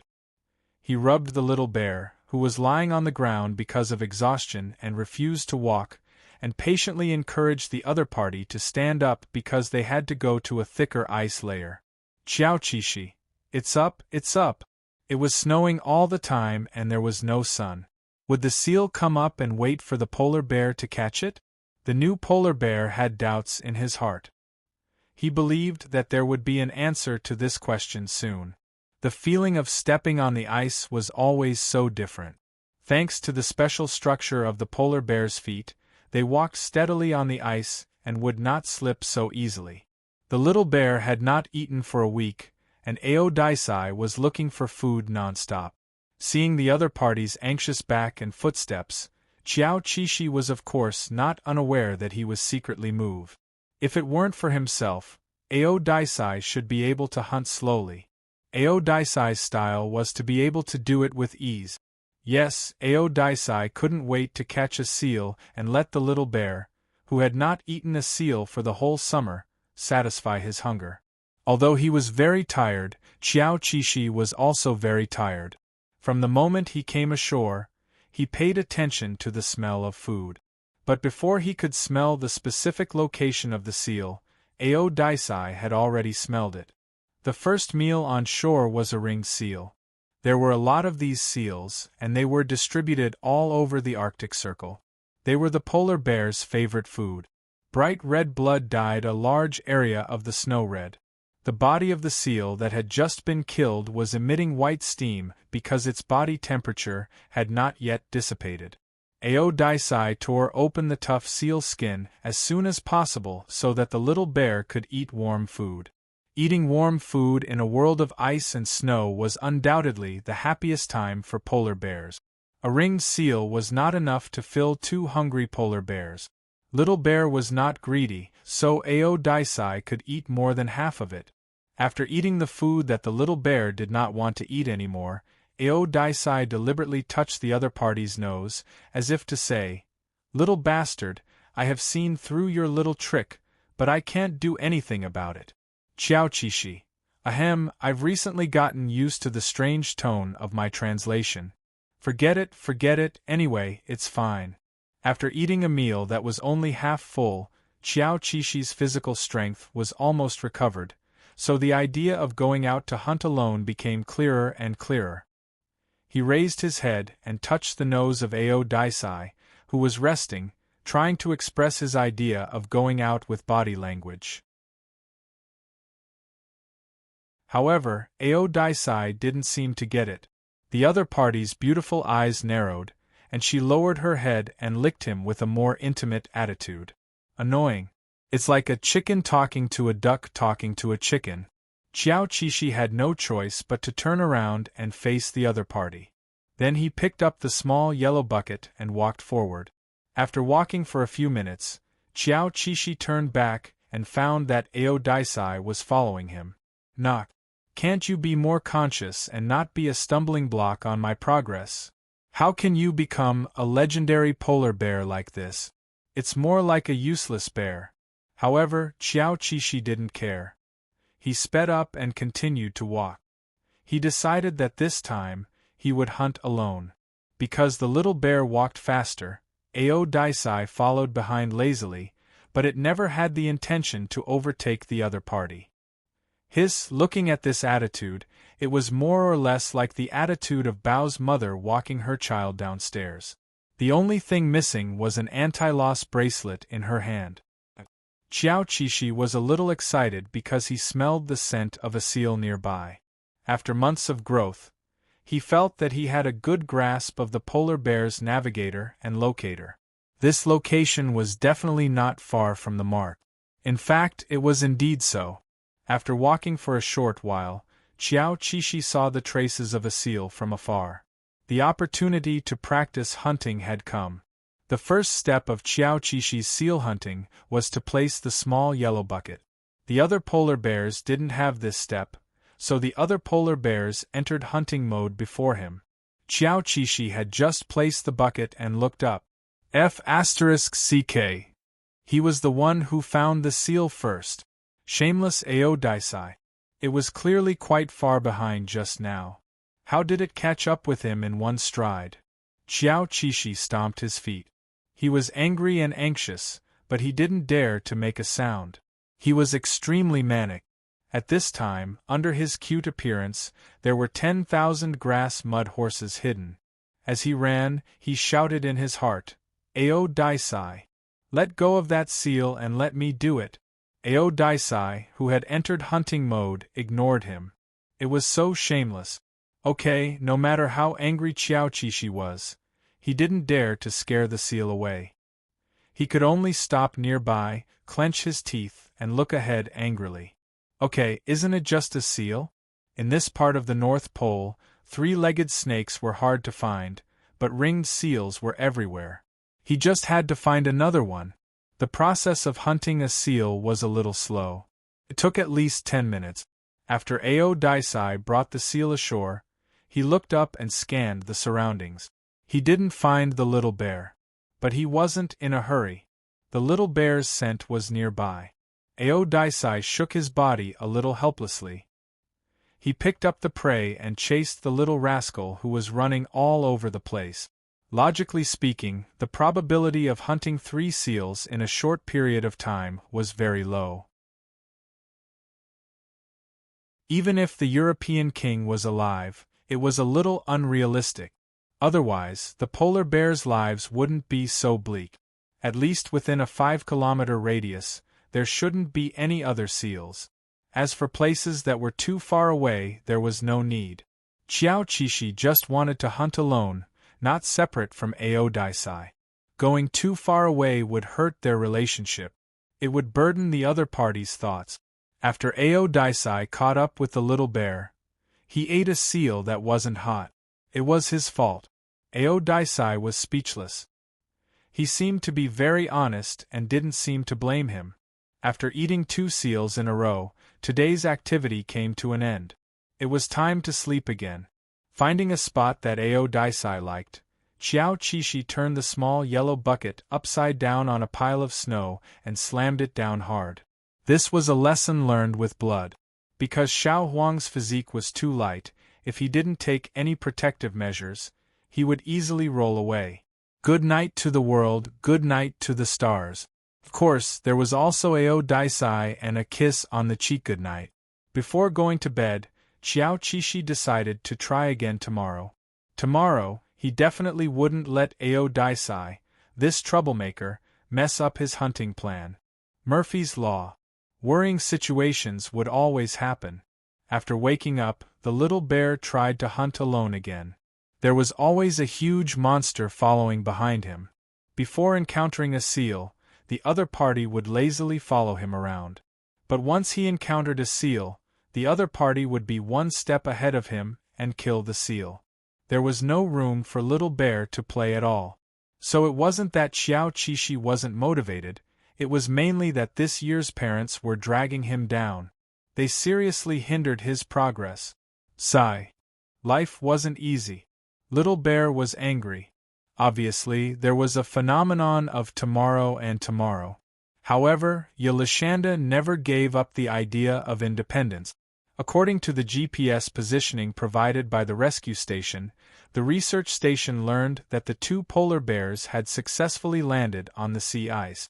In mid-November this year, the total area of the Arctic sea ice was more than 1 million square kilometers less than in previous years. At this rate, the ice in the Arctic may disappear completely in about 25 years. It had to be said that this was really a terrible prediction.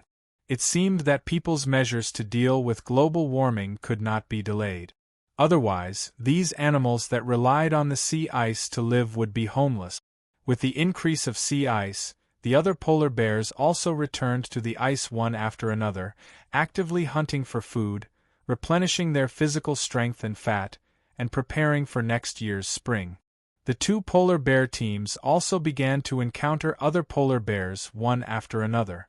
After a summer of hardship, the polar bears they encountered were pitifully thin. But it didn't matter. As long as they could hunt seals in the next 2 months, they would become round and fat again. For more than 2 months, although the little polar bear never found an opportunity to hunt a seal by himself, he was still full. His body and bones grew crazily during this period of time. Even when he slept at night, he felt that his legs were cramping. During the awkward period, polar bears were always thinner, and their faces were relatively pointy. Xiao Qishi was an exception. He was always a round-faced fat man, and he didn't lose weight because of his physical development. During this period, not only did the little polar bear's body change, but Ao Daisai's body also changed when he reached maturity. Ao Daisai was 5 years old. Spring was right in front of him. Perhaps he would become a father this spring. If he could find a female polar bear he liked. The crazy eating continued until mid-February, and there was a significant decline. At this time, Ao Daisai was tall and strong, more muscular than he was in the summer. Xiao Qishi thought that Ao Daisai was tired of eating fish and meat during this period of time.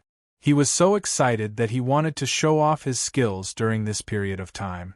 However, Otis led him deeper into the inner continent. What kind of activity was this? Why did he have to walk on land when he was having a good time on the ice? Xiao Qishi looked at the sea ice, which was rich in food, and then looked at Ao Daisai's back. It was torture. Should he follow or not? In the end, he thought about it and followed. Aodisai was an experienced adult bear, and he couldn't go wrong if he followed. At this time, Qiao Qishi didn't know that the breeding process of polar bears was like this. First, the male polar bear would wander around the whole continent, looking for a female. If he smelled something, he would track the other party's whereabouts. When two polar bears met, the female polar bear would lead the male polar bear to the highlands and find a higher, hidden place to mate. Usually, it was on the top of the mountain, so that it could be isolated from other polar bears. The scene of several male polar bears fighting over a female polar bear often happened in spring. In such a lively season, the research station that tracked them all year round naturally wouldn't miss it. It was still dark, and it was just the prelude to spring. The drone captured that Aodisai had stopped eating. This was inevitable, even if he had the task of feeding the young polar bear. At this moment, he still couldn't resist the need to breed and walked inland. The next step was to find a member of the opposite sex that he liked. Everything was within the researcher's expectations, except that Aodisai was still leading Yelishanda, and he didn't seem to want to leave her behind. Researchers: is he bringing the child to a blind date? With all due respect, the success rate may be very low, if Aodisai wanted to successfully mate with a female polar bear. He had to temporarily leave Yelishanda behind. Otherwise, there was no chance. Aodisai's desire to raise cubs, or the desire to breed, which side would win in the end? People who were paying attention to this matter were waiting to see. The shadow of the snow mountain was clearly visible on the land. Wasn't there only Snow Mountain there? If there were no accidents, this was the road to the Snow Mountain. What was Aodisai doing? Qiao Qishi's mind was full of curiosity. He couldn't be blamed for temporarily forgetting about spring, because he didn't have such needs. To be honest, ever since he became a polar bear, Qiao Qishi hadn't thought about that.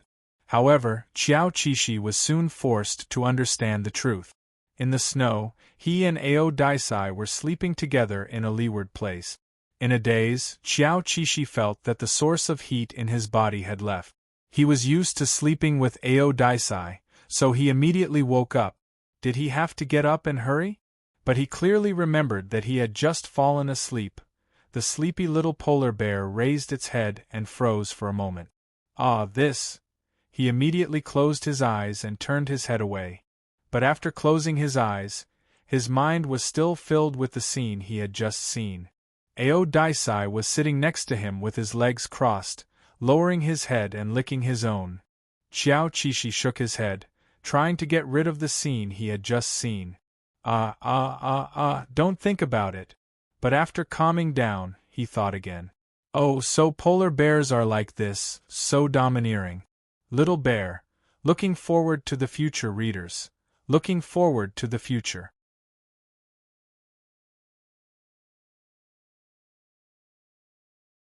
Chapter 34. Qiao Qishi was genuinely impressed by her friend's capabilities. She then realized that it was almost spring. No wonder Otis was behaving strangely. Not only did she bring him inland from the sea ice, but she also didn't sleep at night and was secretly doing shameful things. Although this was normal, Qiao Qishi still felt awkward. He didn't dare to turn around and look at Aodisai. He also didn't dare to listen to the movements in his mind. However, the more he was afraid of something, the more likely it was to happen. Although the cold wind was howling outside, Qiao Qishi could still hear Aodisai's voice clearly. Awkward, and Aodisai's unusual breathing was invading the little bear's pure ears. Qiao Qishi felt that they should be separated for a period of time at such a special time. If he guessed correctly, Aodisai had entered the reproductive agitation period. That was why he went inland to find a partner. This was not a problem. Men should get married when they are of age. The problem was that Aodisai shouldn't have brought him along when he went ashore to find a wife. Animals were very sensitive to their surroundings when they were reproducing. They would never allow other animals to exist around them. Xiao Qishi didn't believe that his relationship with Ao Daisai was so good that they could watch each other flirt. That was impossible, right? So after thinking about it, he could only conclude that Ao Daisai was a newbie and had no experience. A cool bear experiencing the reproductive agitation period for the first time probably didn't know that the marriage market in the Arctic bear world was very cruel. According to a popular science video that Xiao Qishi happened to see, the sex ratio of polar bears was also very different. Usually, one female in heat was surrounded by several males. This was the law of nature. There were always more strong males who could survive in this harsh environment. These males had to defeat all the competitors to obtain the right to mate. A polar bear's duel would not stop there. Usually, they would be beaten until they were covered in scars or even badly mutilated. It could be said that it was very cruel. Ao Daisai will be joining the competition in spring, and they will have to fight with the other competitors for mating rights. There was a high possibility of them getting injured. Xiao Qishi's embarrassment turned into worry in an instant. It couldn't be. Ao Daisai was so strong and handsome. How could he meet someone who dared to steal his woman? What kind of competitor was that? But thinking about it, it wasn't impossible. After all, it was related to reproduction. The polar bears, who were usually very good at weighing the pros and cons, might be rash when it came to snatching a wife. Xiao Qishi was very worried. When he was worried, he couldn't help but turn to look at Ao Daisai. Then, when he saw the Ao Daisai, his eyes were stung by the spiciness. Damn, it had been so long, but she still hadn't recovered. Embarrassed, Xiao Qishi covered her eyes and thought, I will be older than you in the future. At this time, he originally wanted to leave Ao Daisai and go back to the ice to hunt, but because he was worried that Ao Daisai would get injured during the mating process, he gave up. Even if he couldn't help much, it was better than being worried about him every day after they separated. However, Xiao Qishi was very doubtful that Ao Daisai would be able to find a partner if he brought her along as a burden. Of course, that was a matter for the future. The little bear buried its face deep in the snow and covered its ears with its paws. The problem now was, #what should I do if my roommate is not done for a long time? After gritting its teeth for about 10 minutes, the little polar bear stuck out its butt and wriggled on the snow, trying to get away from the huge polar bear that was in high spirit. Ao Daisai usually kept a close eye on him. Even the slightest movement could not be hidden from the other party. But now that Ao Daisai was comfortable, Xiao Qishi felt that if he secretly changed places to sleep, he would not disturb Ao Daisai. Unfortunately, he was wrong. Ridiculously wrong. Almost as soon as he moved half a meter away, Ao Daisai raised its head and stared at him with a pair of dark eyes, as if it was analyzing the meaning of his actions. Xiao Qishi, who had been paying attention to the other party, was dumbfounded. He looked innocently at Ao Daisai's face, which was not indulging in comfort at all, and then involuntarily moved down to look at the proud little Ao Daisai, who was still so energetic in the minus dozens of degrees Celsius. Xiao Qishi's tongue was cold. He didn't know when he opened his mouth. He only came back to his senses when the cold wind blew into his mouth. The next second, the little bear closed his mouth and then pounced into the snow like a hungry dog. Ah, so embarrassing! It was so embarrassing that he could dig out a basketball court with his toes. He could even set up a spectator stand. However, there was a reason why Xiao Qishi was so embarrassed. Just now, Xiao Qishi wondered if she was hallucinating. She realized that when she stared at little Otis, Otis's posture had become much more arrogant. She was not sure if it was because she was sleeping soundly, but when she stared at little Otis, Otis's posture had become much more arrogant. This was why he opened his mouth to eat the wind in a daze. He was surprised. Just when Xiao Qishi felt that the heat on his body could melt 9 million square kilometers of glaciers, he heard Ao Daisai get up. The other party did not care about the proud little Ao Daisai. Instead, he walked towards him. Oh, what does the other party want to do? The little polar bear was very nervous. Could it be that male polar bears in heat would be unhappy even if they were disturbed? But he didn't do it on purpose. Aodicei walked to the little bear's side and did not do anything. He just arched the little bear out of the snow pile, then picked him up by the back of his neck and dragged him back to the place where he was sleeping. The strict Aodicei felt that this was the best place to sleep. Xiao Qishi was caught sneaking away. He curled his claws and did not dare to move at all. This was because he was keenly aware that Aodicei was different from usual at this moment. If the usual Aodicei noticed that he was being naughty, he would definitely coax him patiently. At this moment, Otis was so simple and violent. He was giving off an oppressive vibe. Little Bear tried to translate his words to Otis, which meant, "Little Bear, don't provoke me. I'm feeling very uncomfortable now." Xiao Qishi.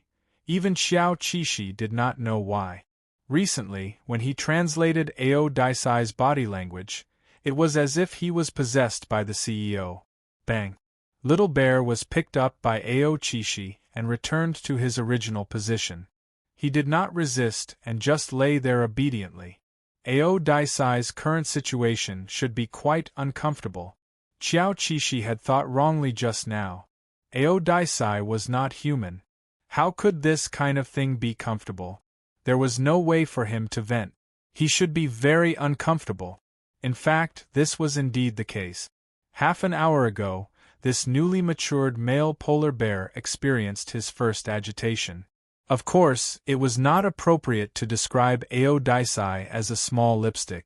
The polar bear's size was there, and its color was darker. Therefore, it was very conspicuous next to its white fur. That was why Xiao Qishi could see it at a glance in the dark. It was not only because his night vision was good, but also because Aodicei was full. Then it was a strong presence. Only a blind person would not be able to see it. Just as Xiao Qishi thought, this kind of thing actually did not bring Aodicei a happy mood. The restlessness of the breeding season was like a ball of fire crashing in the male polar bear's body. This kind of situation only made Aodicei feel irritated and unable to sleep. Therefore, he, who usually coaxed Little Bear, could only be silent at this moment and focus more on his own abnormality. After putting Xiao Qishi down, Aodicei also slowly lay down beside him. His breath was hotter than usual, forming clouds of white gas in the world of ice and snow. The frequency of his exhalation seemed to make Xiao Qishi very worried. But in this situation, he did not even dare to move, let alone raise his head and rub Aodicei. Aodicei's dark and quiet eyes met the little bear's worried round eyes. As if he had found some of his old gentleness, he lowered his head and licked the other party's nose with a hint of comfort and apology. Xiao Qishi silently translated in his heart, "I can't play with you now. You should sleep, Little Bear." However, in Aodicei's situation, Xiao Qishi, who was worried about him, did not feel sleepy at all. Even if he closed his eyes temporarily under Aodicei's gaze, he quickly opened them again. A pair of big eyes looked at Aodicei's handsome face. Seeing that the little polar bear was awake again, Aodicei narrowed his eyes. It was just a slight expression, but Xiao Qishi read the warning on his face.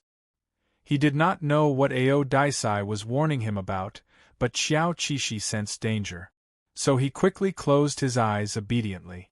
While he was preparing to sleep, he still pricked up his ears and paid attention to Aodicei's unusual breathing rate. How uncomfortable is this? I hope he gets better soon. After an unknown amount of time, Xiao Qishi finally felt sleepy. However, just as he was about to hug Xiao Qishi in a daze, he heard Aodicei's voice again. At the same time, there was a slightly suppressed whisper that flowed out from the other party's throat from time to time. Xiao Qishi heard a hint of irritation and restraint. In the dim snowy sky, the little polar bear's eyes were as big as copper bells, and he stared intently for a long time.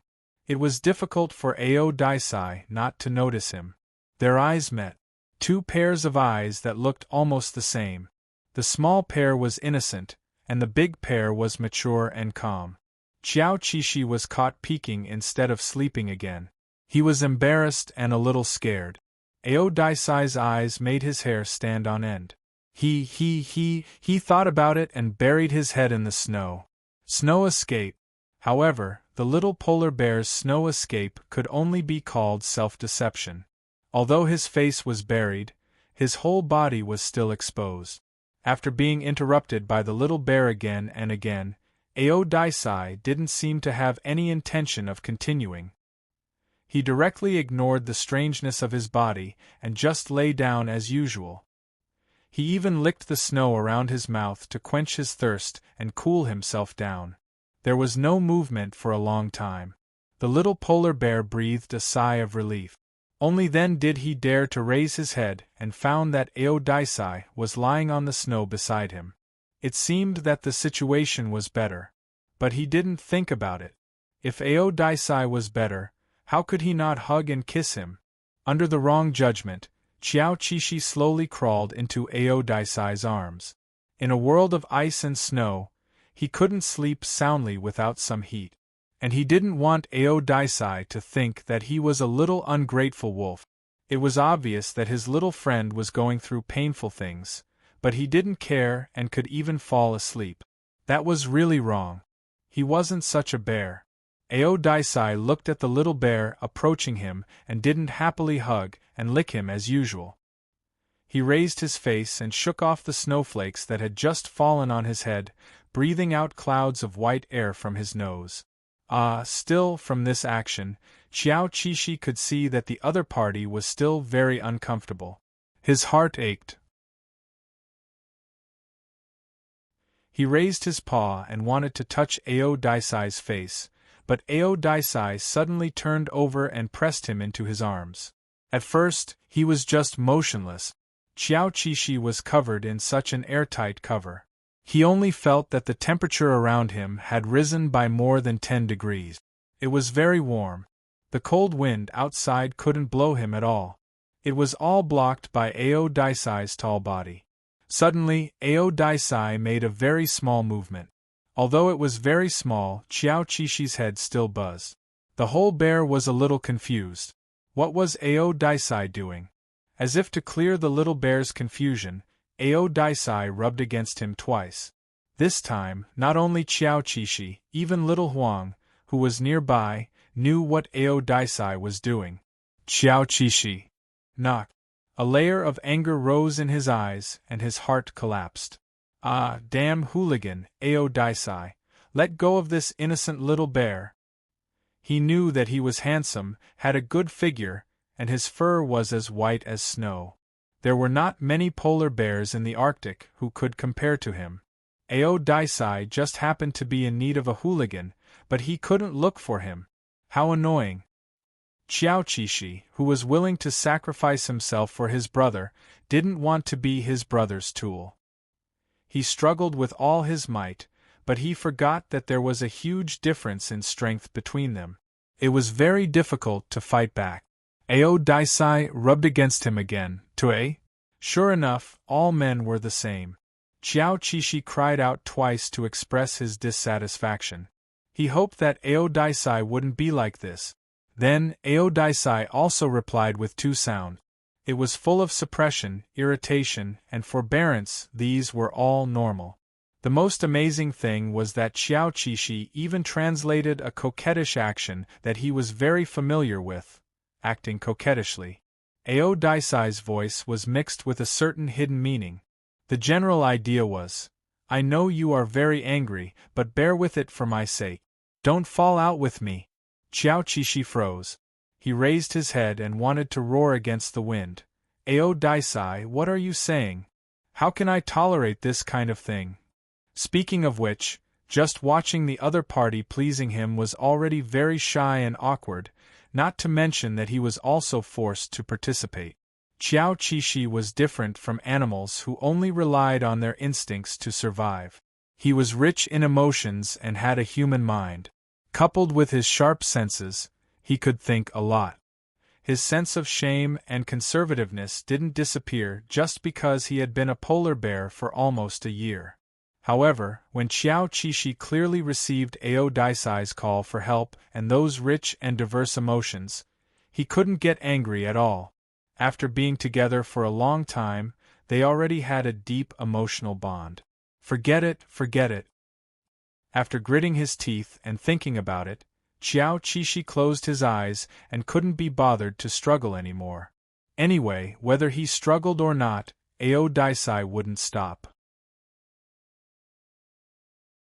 Moreover, after sensing his docility, it seemed to be getting more and more intense.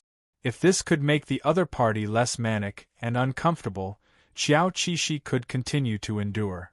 Boo-hoo! When Ao Daisai went too far and was on the verge of losing control, Xiao Qishi would use crying to attract the other party's attention. Every time he cried, the other party would temporarily restrain itself and even slow down to kiss his face to comfort him. In the snow, Ao Daisai's breathing seemed to cover the sound of the wind and snow. It was very clear and thick. The little polar bear pressed in his arms couldn't feel the coldness of the Arctic. But correspondingly, it had to endure an unusual temperature and confinement. The little polar bear was always on edge, afraid that something would happen. After all, he could only accept being rubbed by Ao Daisai, which was the maximum limit. Boo-hoo! The scheming little polar bear kept reminding Ao Daisai with a weak voice that he was still a young little bear. Please be sure to take good care of him. Ao Daisai's eyes were deep and slowly narrowed until they almost became a line. This was an expression that only appeared after holding the little polar bear. It could be called comfort. It was in sharp contrast to the fidgety and uncomfortable look from before. Maybe he was no longer uncomfortable now. After careful observation, the atmosphere that lingered around him just now had been swept away. Xiao Qishi breathed a sigh of relief. Until he accompanied Ao Daisai through this difficult period of agitation, his nerves were tense. Little Bear didn't know how long it had been since the beginning. He only knew that his paws that were motionless in the snow were almost stiff. Xiao Qishi, who wanted to try to leave Ao Daisai's confinement, struggled for a while. This movement attracted the attention of Ao Daisai, who was resting. Ao Daisai, who had just recovered his comfortable state, seemed to be in a good mood. He opened his eyes that had returned to calmness and made a low sound, as if responding to the little polar bear. From his lazy voice, Xiao Qishi understood. Don't move, let's hug for a while. Xiao Qishi's eyes widened and she was angry. What the hell? He had already sacrificed his white and handsome self to become the object of the other party's fantasies. At this time, he was still responsible for waiting for the aftertaste to pass? That seemed to be the case. Although the flame that was raging in his body had been extinguished, Ao Daisai still liked to hug the cute little bear. After resting for a while and regaining some energy, he immediately cleaned the little bear from head to toe with more enthusiasm than before, especially the hair that he had dirted. He cleaned it very carefully. After experiencing that embarrassing thing, Xiao Qishi didn't want to accept this kind of intimate action. It was very awkward, but he couldn't not clean it. Boo-hoo, I'm dirty. Xiao Qishi tilted her head and looked up at the starry sky with mixed feelings. Xiao Qishi seriously thought that if this kind of thing happened again, he would break up and run away from home. When the time came, Ao Daisai would go to the snow mountain to find Ao Daisai's partner, and he would go back to the ice to hunt his seals. They would meet again after Ao Daisai's breeding season. Thinking about these things and being comforted by Ao Daisai, the little bear, who was tired for most of the night, gradually fell asleep. Ao Daisai occasionally raised his head from cleaning and stared at the little bear's sleeping side face. After a few seconds, he lowered his head again and carefully licked the hair that he hadn't licked yet. The reason why the little polar bear could remain so white was because of Ao Daisai. After finishing the cleaning, Ao Daisai rested, but it seemed that he couldn't sleep. He turned his head and rubbed the little bear's face with his nose. He wanted to play with the little bear. Unfortunately, the other party was sleeping, so this king of ice who couldn't sleep after the incident could only move gently without waking the other party up. He wanted to satisfy this little need for gentle interaction. The author has something to say. I hope the comment will be as serious as an academic discussion as always. Serious face N_N.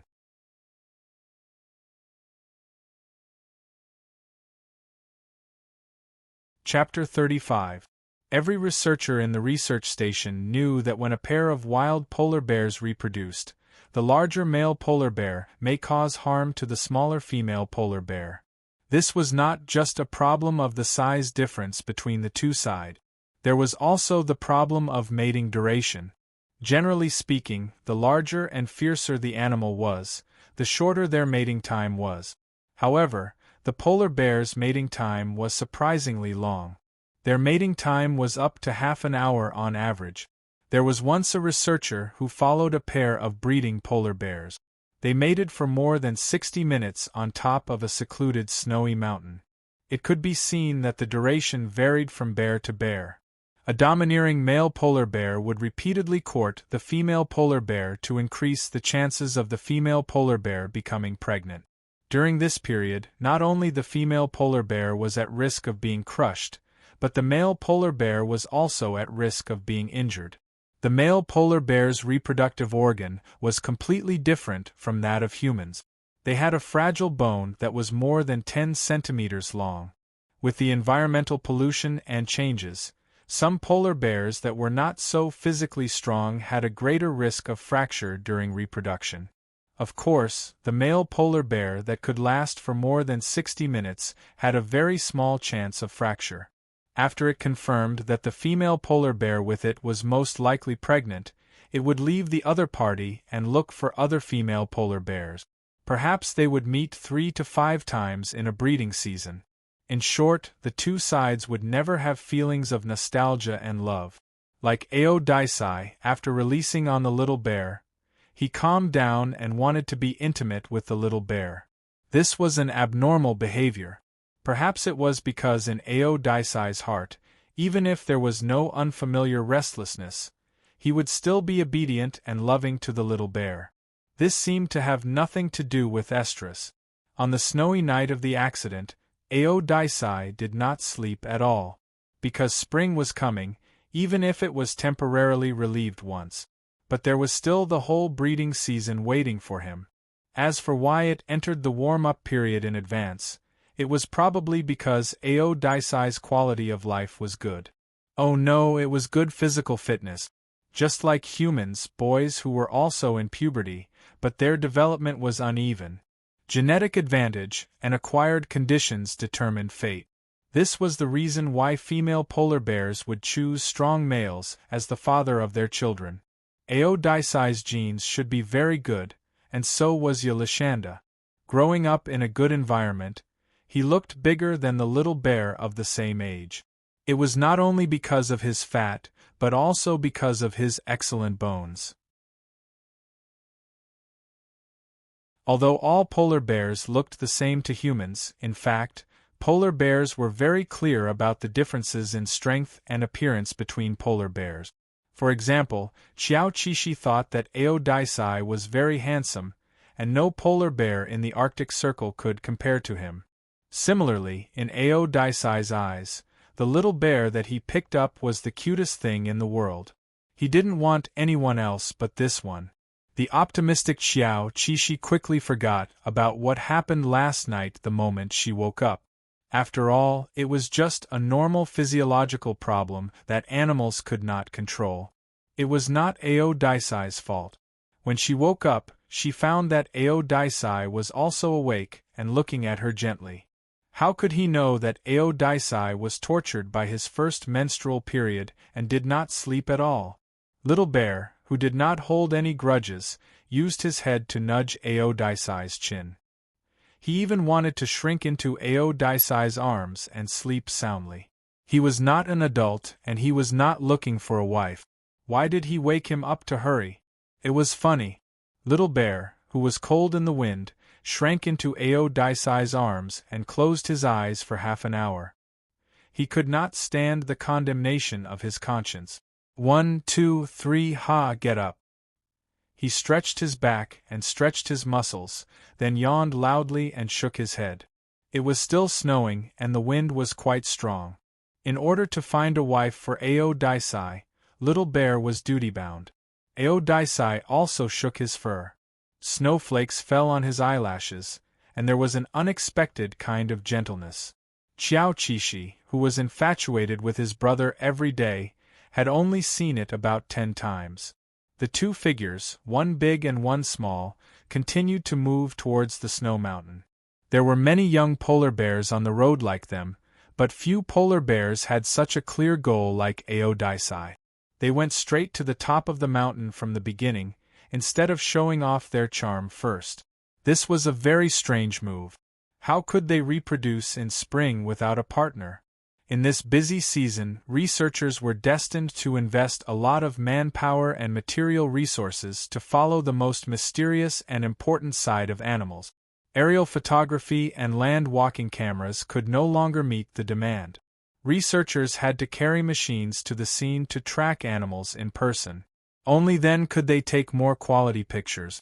The object that people wanted to record the most this year was undoubtedly Aodai, who took Little Bear to a blind date. There were too many things that people wanted to know about this outstanding and handsome polar bear, as well as many long-cherished wishes from humans. For example, they hoped that Aodai, who liked cubs, could become a father this year and have a child of his own. However, people could not help but worry that if Aodai had his own cubs, would he still treat Yelishanda the same as before? This was a very realistic problem. After paying attention to the two polar bears for so long, the last thing people wanted to see was them go their separate ways. There was a fierce competition in the research station about which tracking team to send to film Aodai's spring trip, because this was obviously an opportunity that was worth fighting for. Everyone was red in the face from the competition. It was a pity that they could not ask Yelishanda what color of sack she liked. Otherwise, it would be great to let Yelishanda choose. Wait a minute. The secret of Aodai's reproduction seemed to have nothing to do with Yelishanda? Perhaps they were used to the two of them being together all the time, and Aodai would never have any objections to Yelishanda's decision. In the end, the teams drew lots to determine the winner. A lucky team was given the opportunity to film Aodai's spring trip, and if there were no accidents, they could also film the cute third wheel Yelishanda. People had high expectations for this operation. Little Shirtu would also be brought along for this operation. One had to know that it was very difficult to film wild animals, and all kinds of equipment were needed. In addition to the difficulty, there was also danger. Wildlife photographers who could take up the post must have extremely strong physical and psychological qualities. Needless to say, their professional abilities were even more important. Frames after frames of amazing scenes were all created by them. The other teams that didn't draw Aodai didn't relax either. They actively prepared themselves and went to the area that the other teams were responsible for with full enthusiasm to follow and film the animals that they were responsible for. The breeding season was coming, and the animals that were recorded were not only polar bears, but also other animals, such as the mysterious Arctic wolf, the Arctic fox that liked to whine, and so on. The lucky team landed near the target and was quickly asked by their colleagues if they had seen Aodai and Yelishanda. Were they still together? Team leader of the photography team, we just landed. According to the positioning system, they are together. Colleague of the other team, we landed for half a day. It's good to have the positioning system. We haven't seen any traces of the wolf pack yet. Team leader of the photography team, haha, good luck. Filming the wolf pack was even more difficult. He guessed that his dear colleagues were squatting on a high ground, waiting for the wolf pack to pass by. Compared to the Arctic wolf, who was very resistant and vigilant to the scent of humans, The polar bears, who were the overlords of the ice, didn't seem to care at all. This made people feel that they were being despised, but at the same time, they also had to thank the other party. The fearless polar bears were very experienced, except for breeding, and didn't want to be disturbed.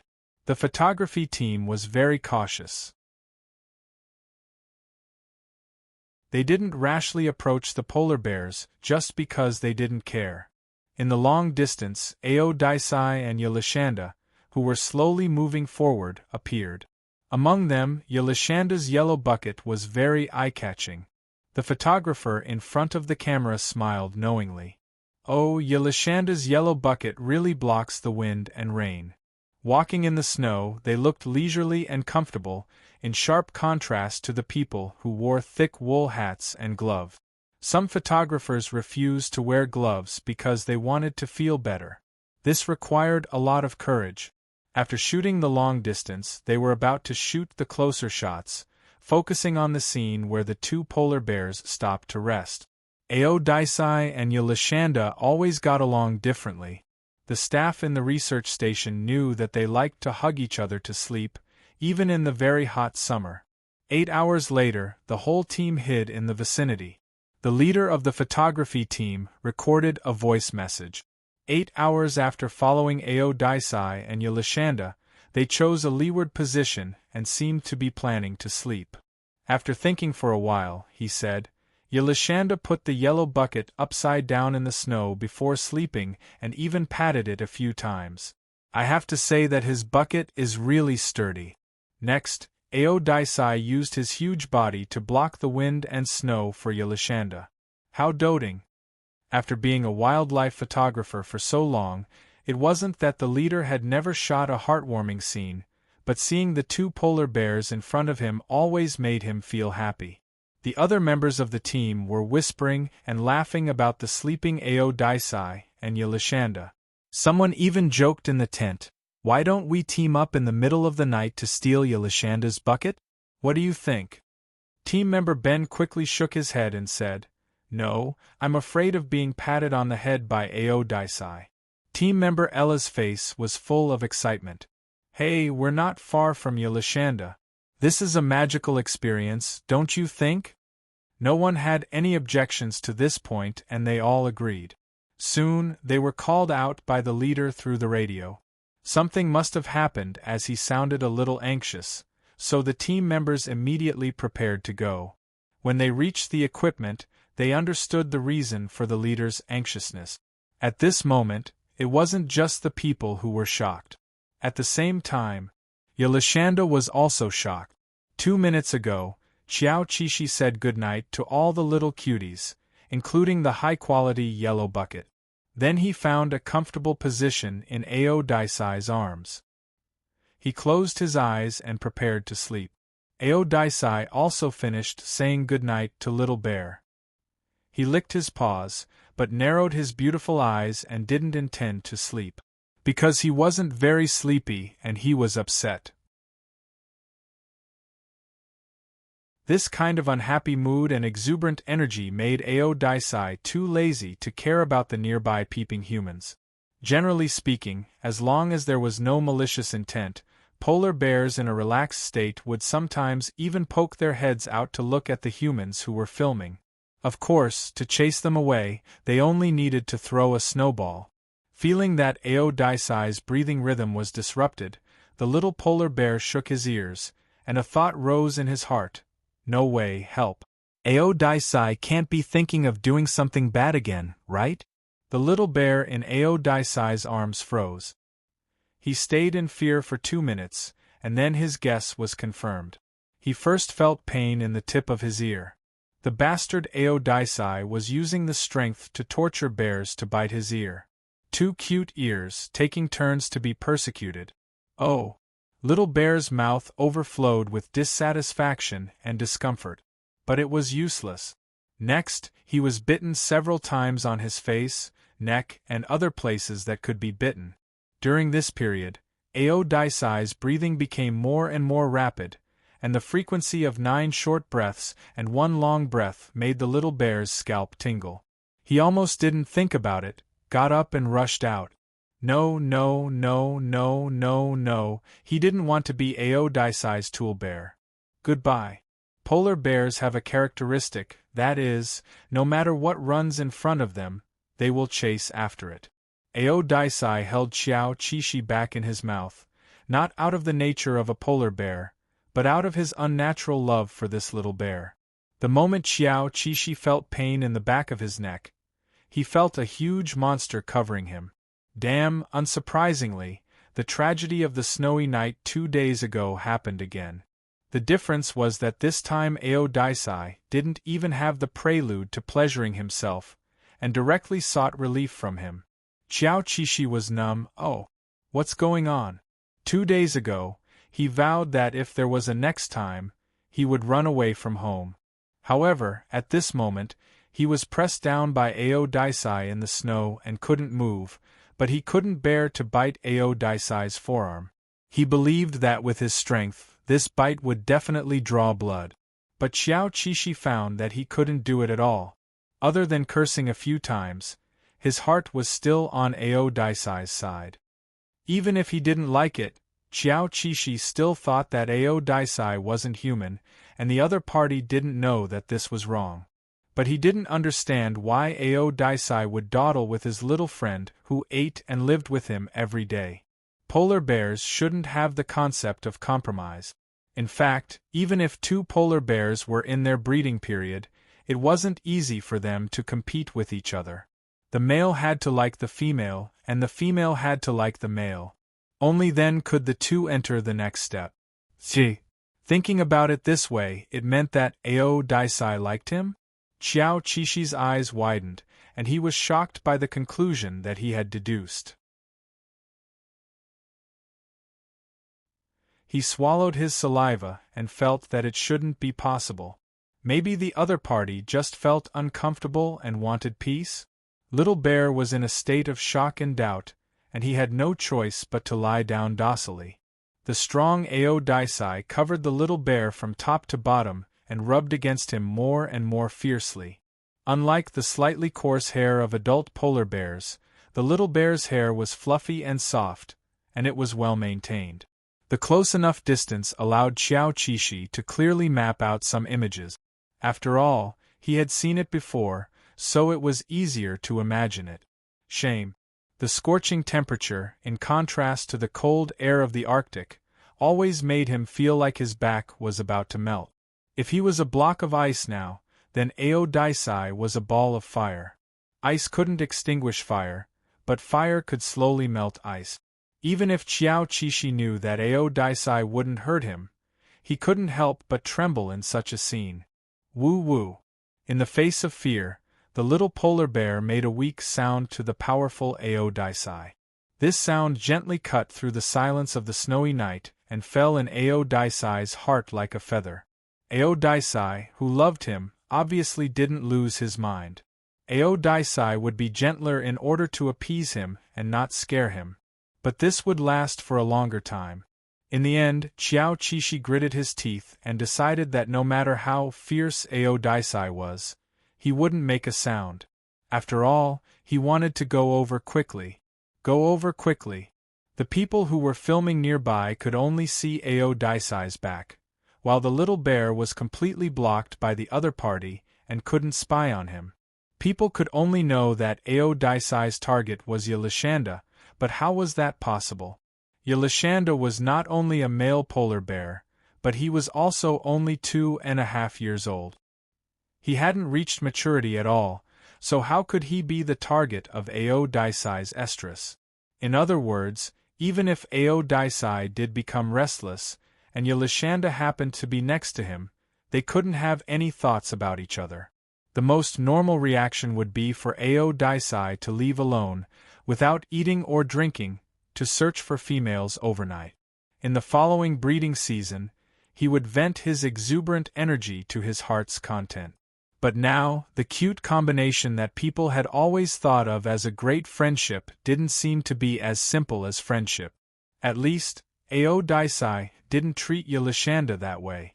After an unknown amount of time, Xiao Qishi felt that his 4 limbs, which were pressed into the snow, were almost stiff, and his body was suffused with a kind of soreness that came from maintaining the same posture for a long time.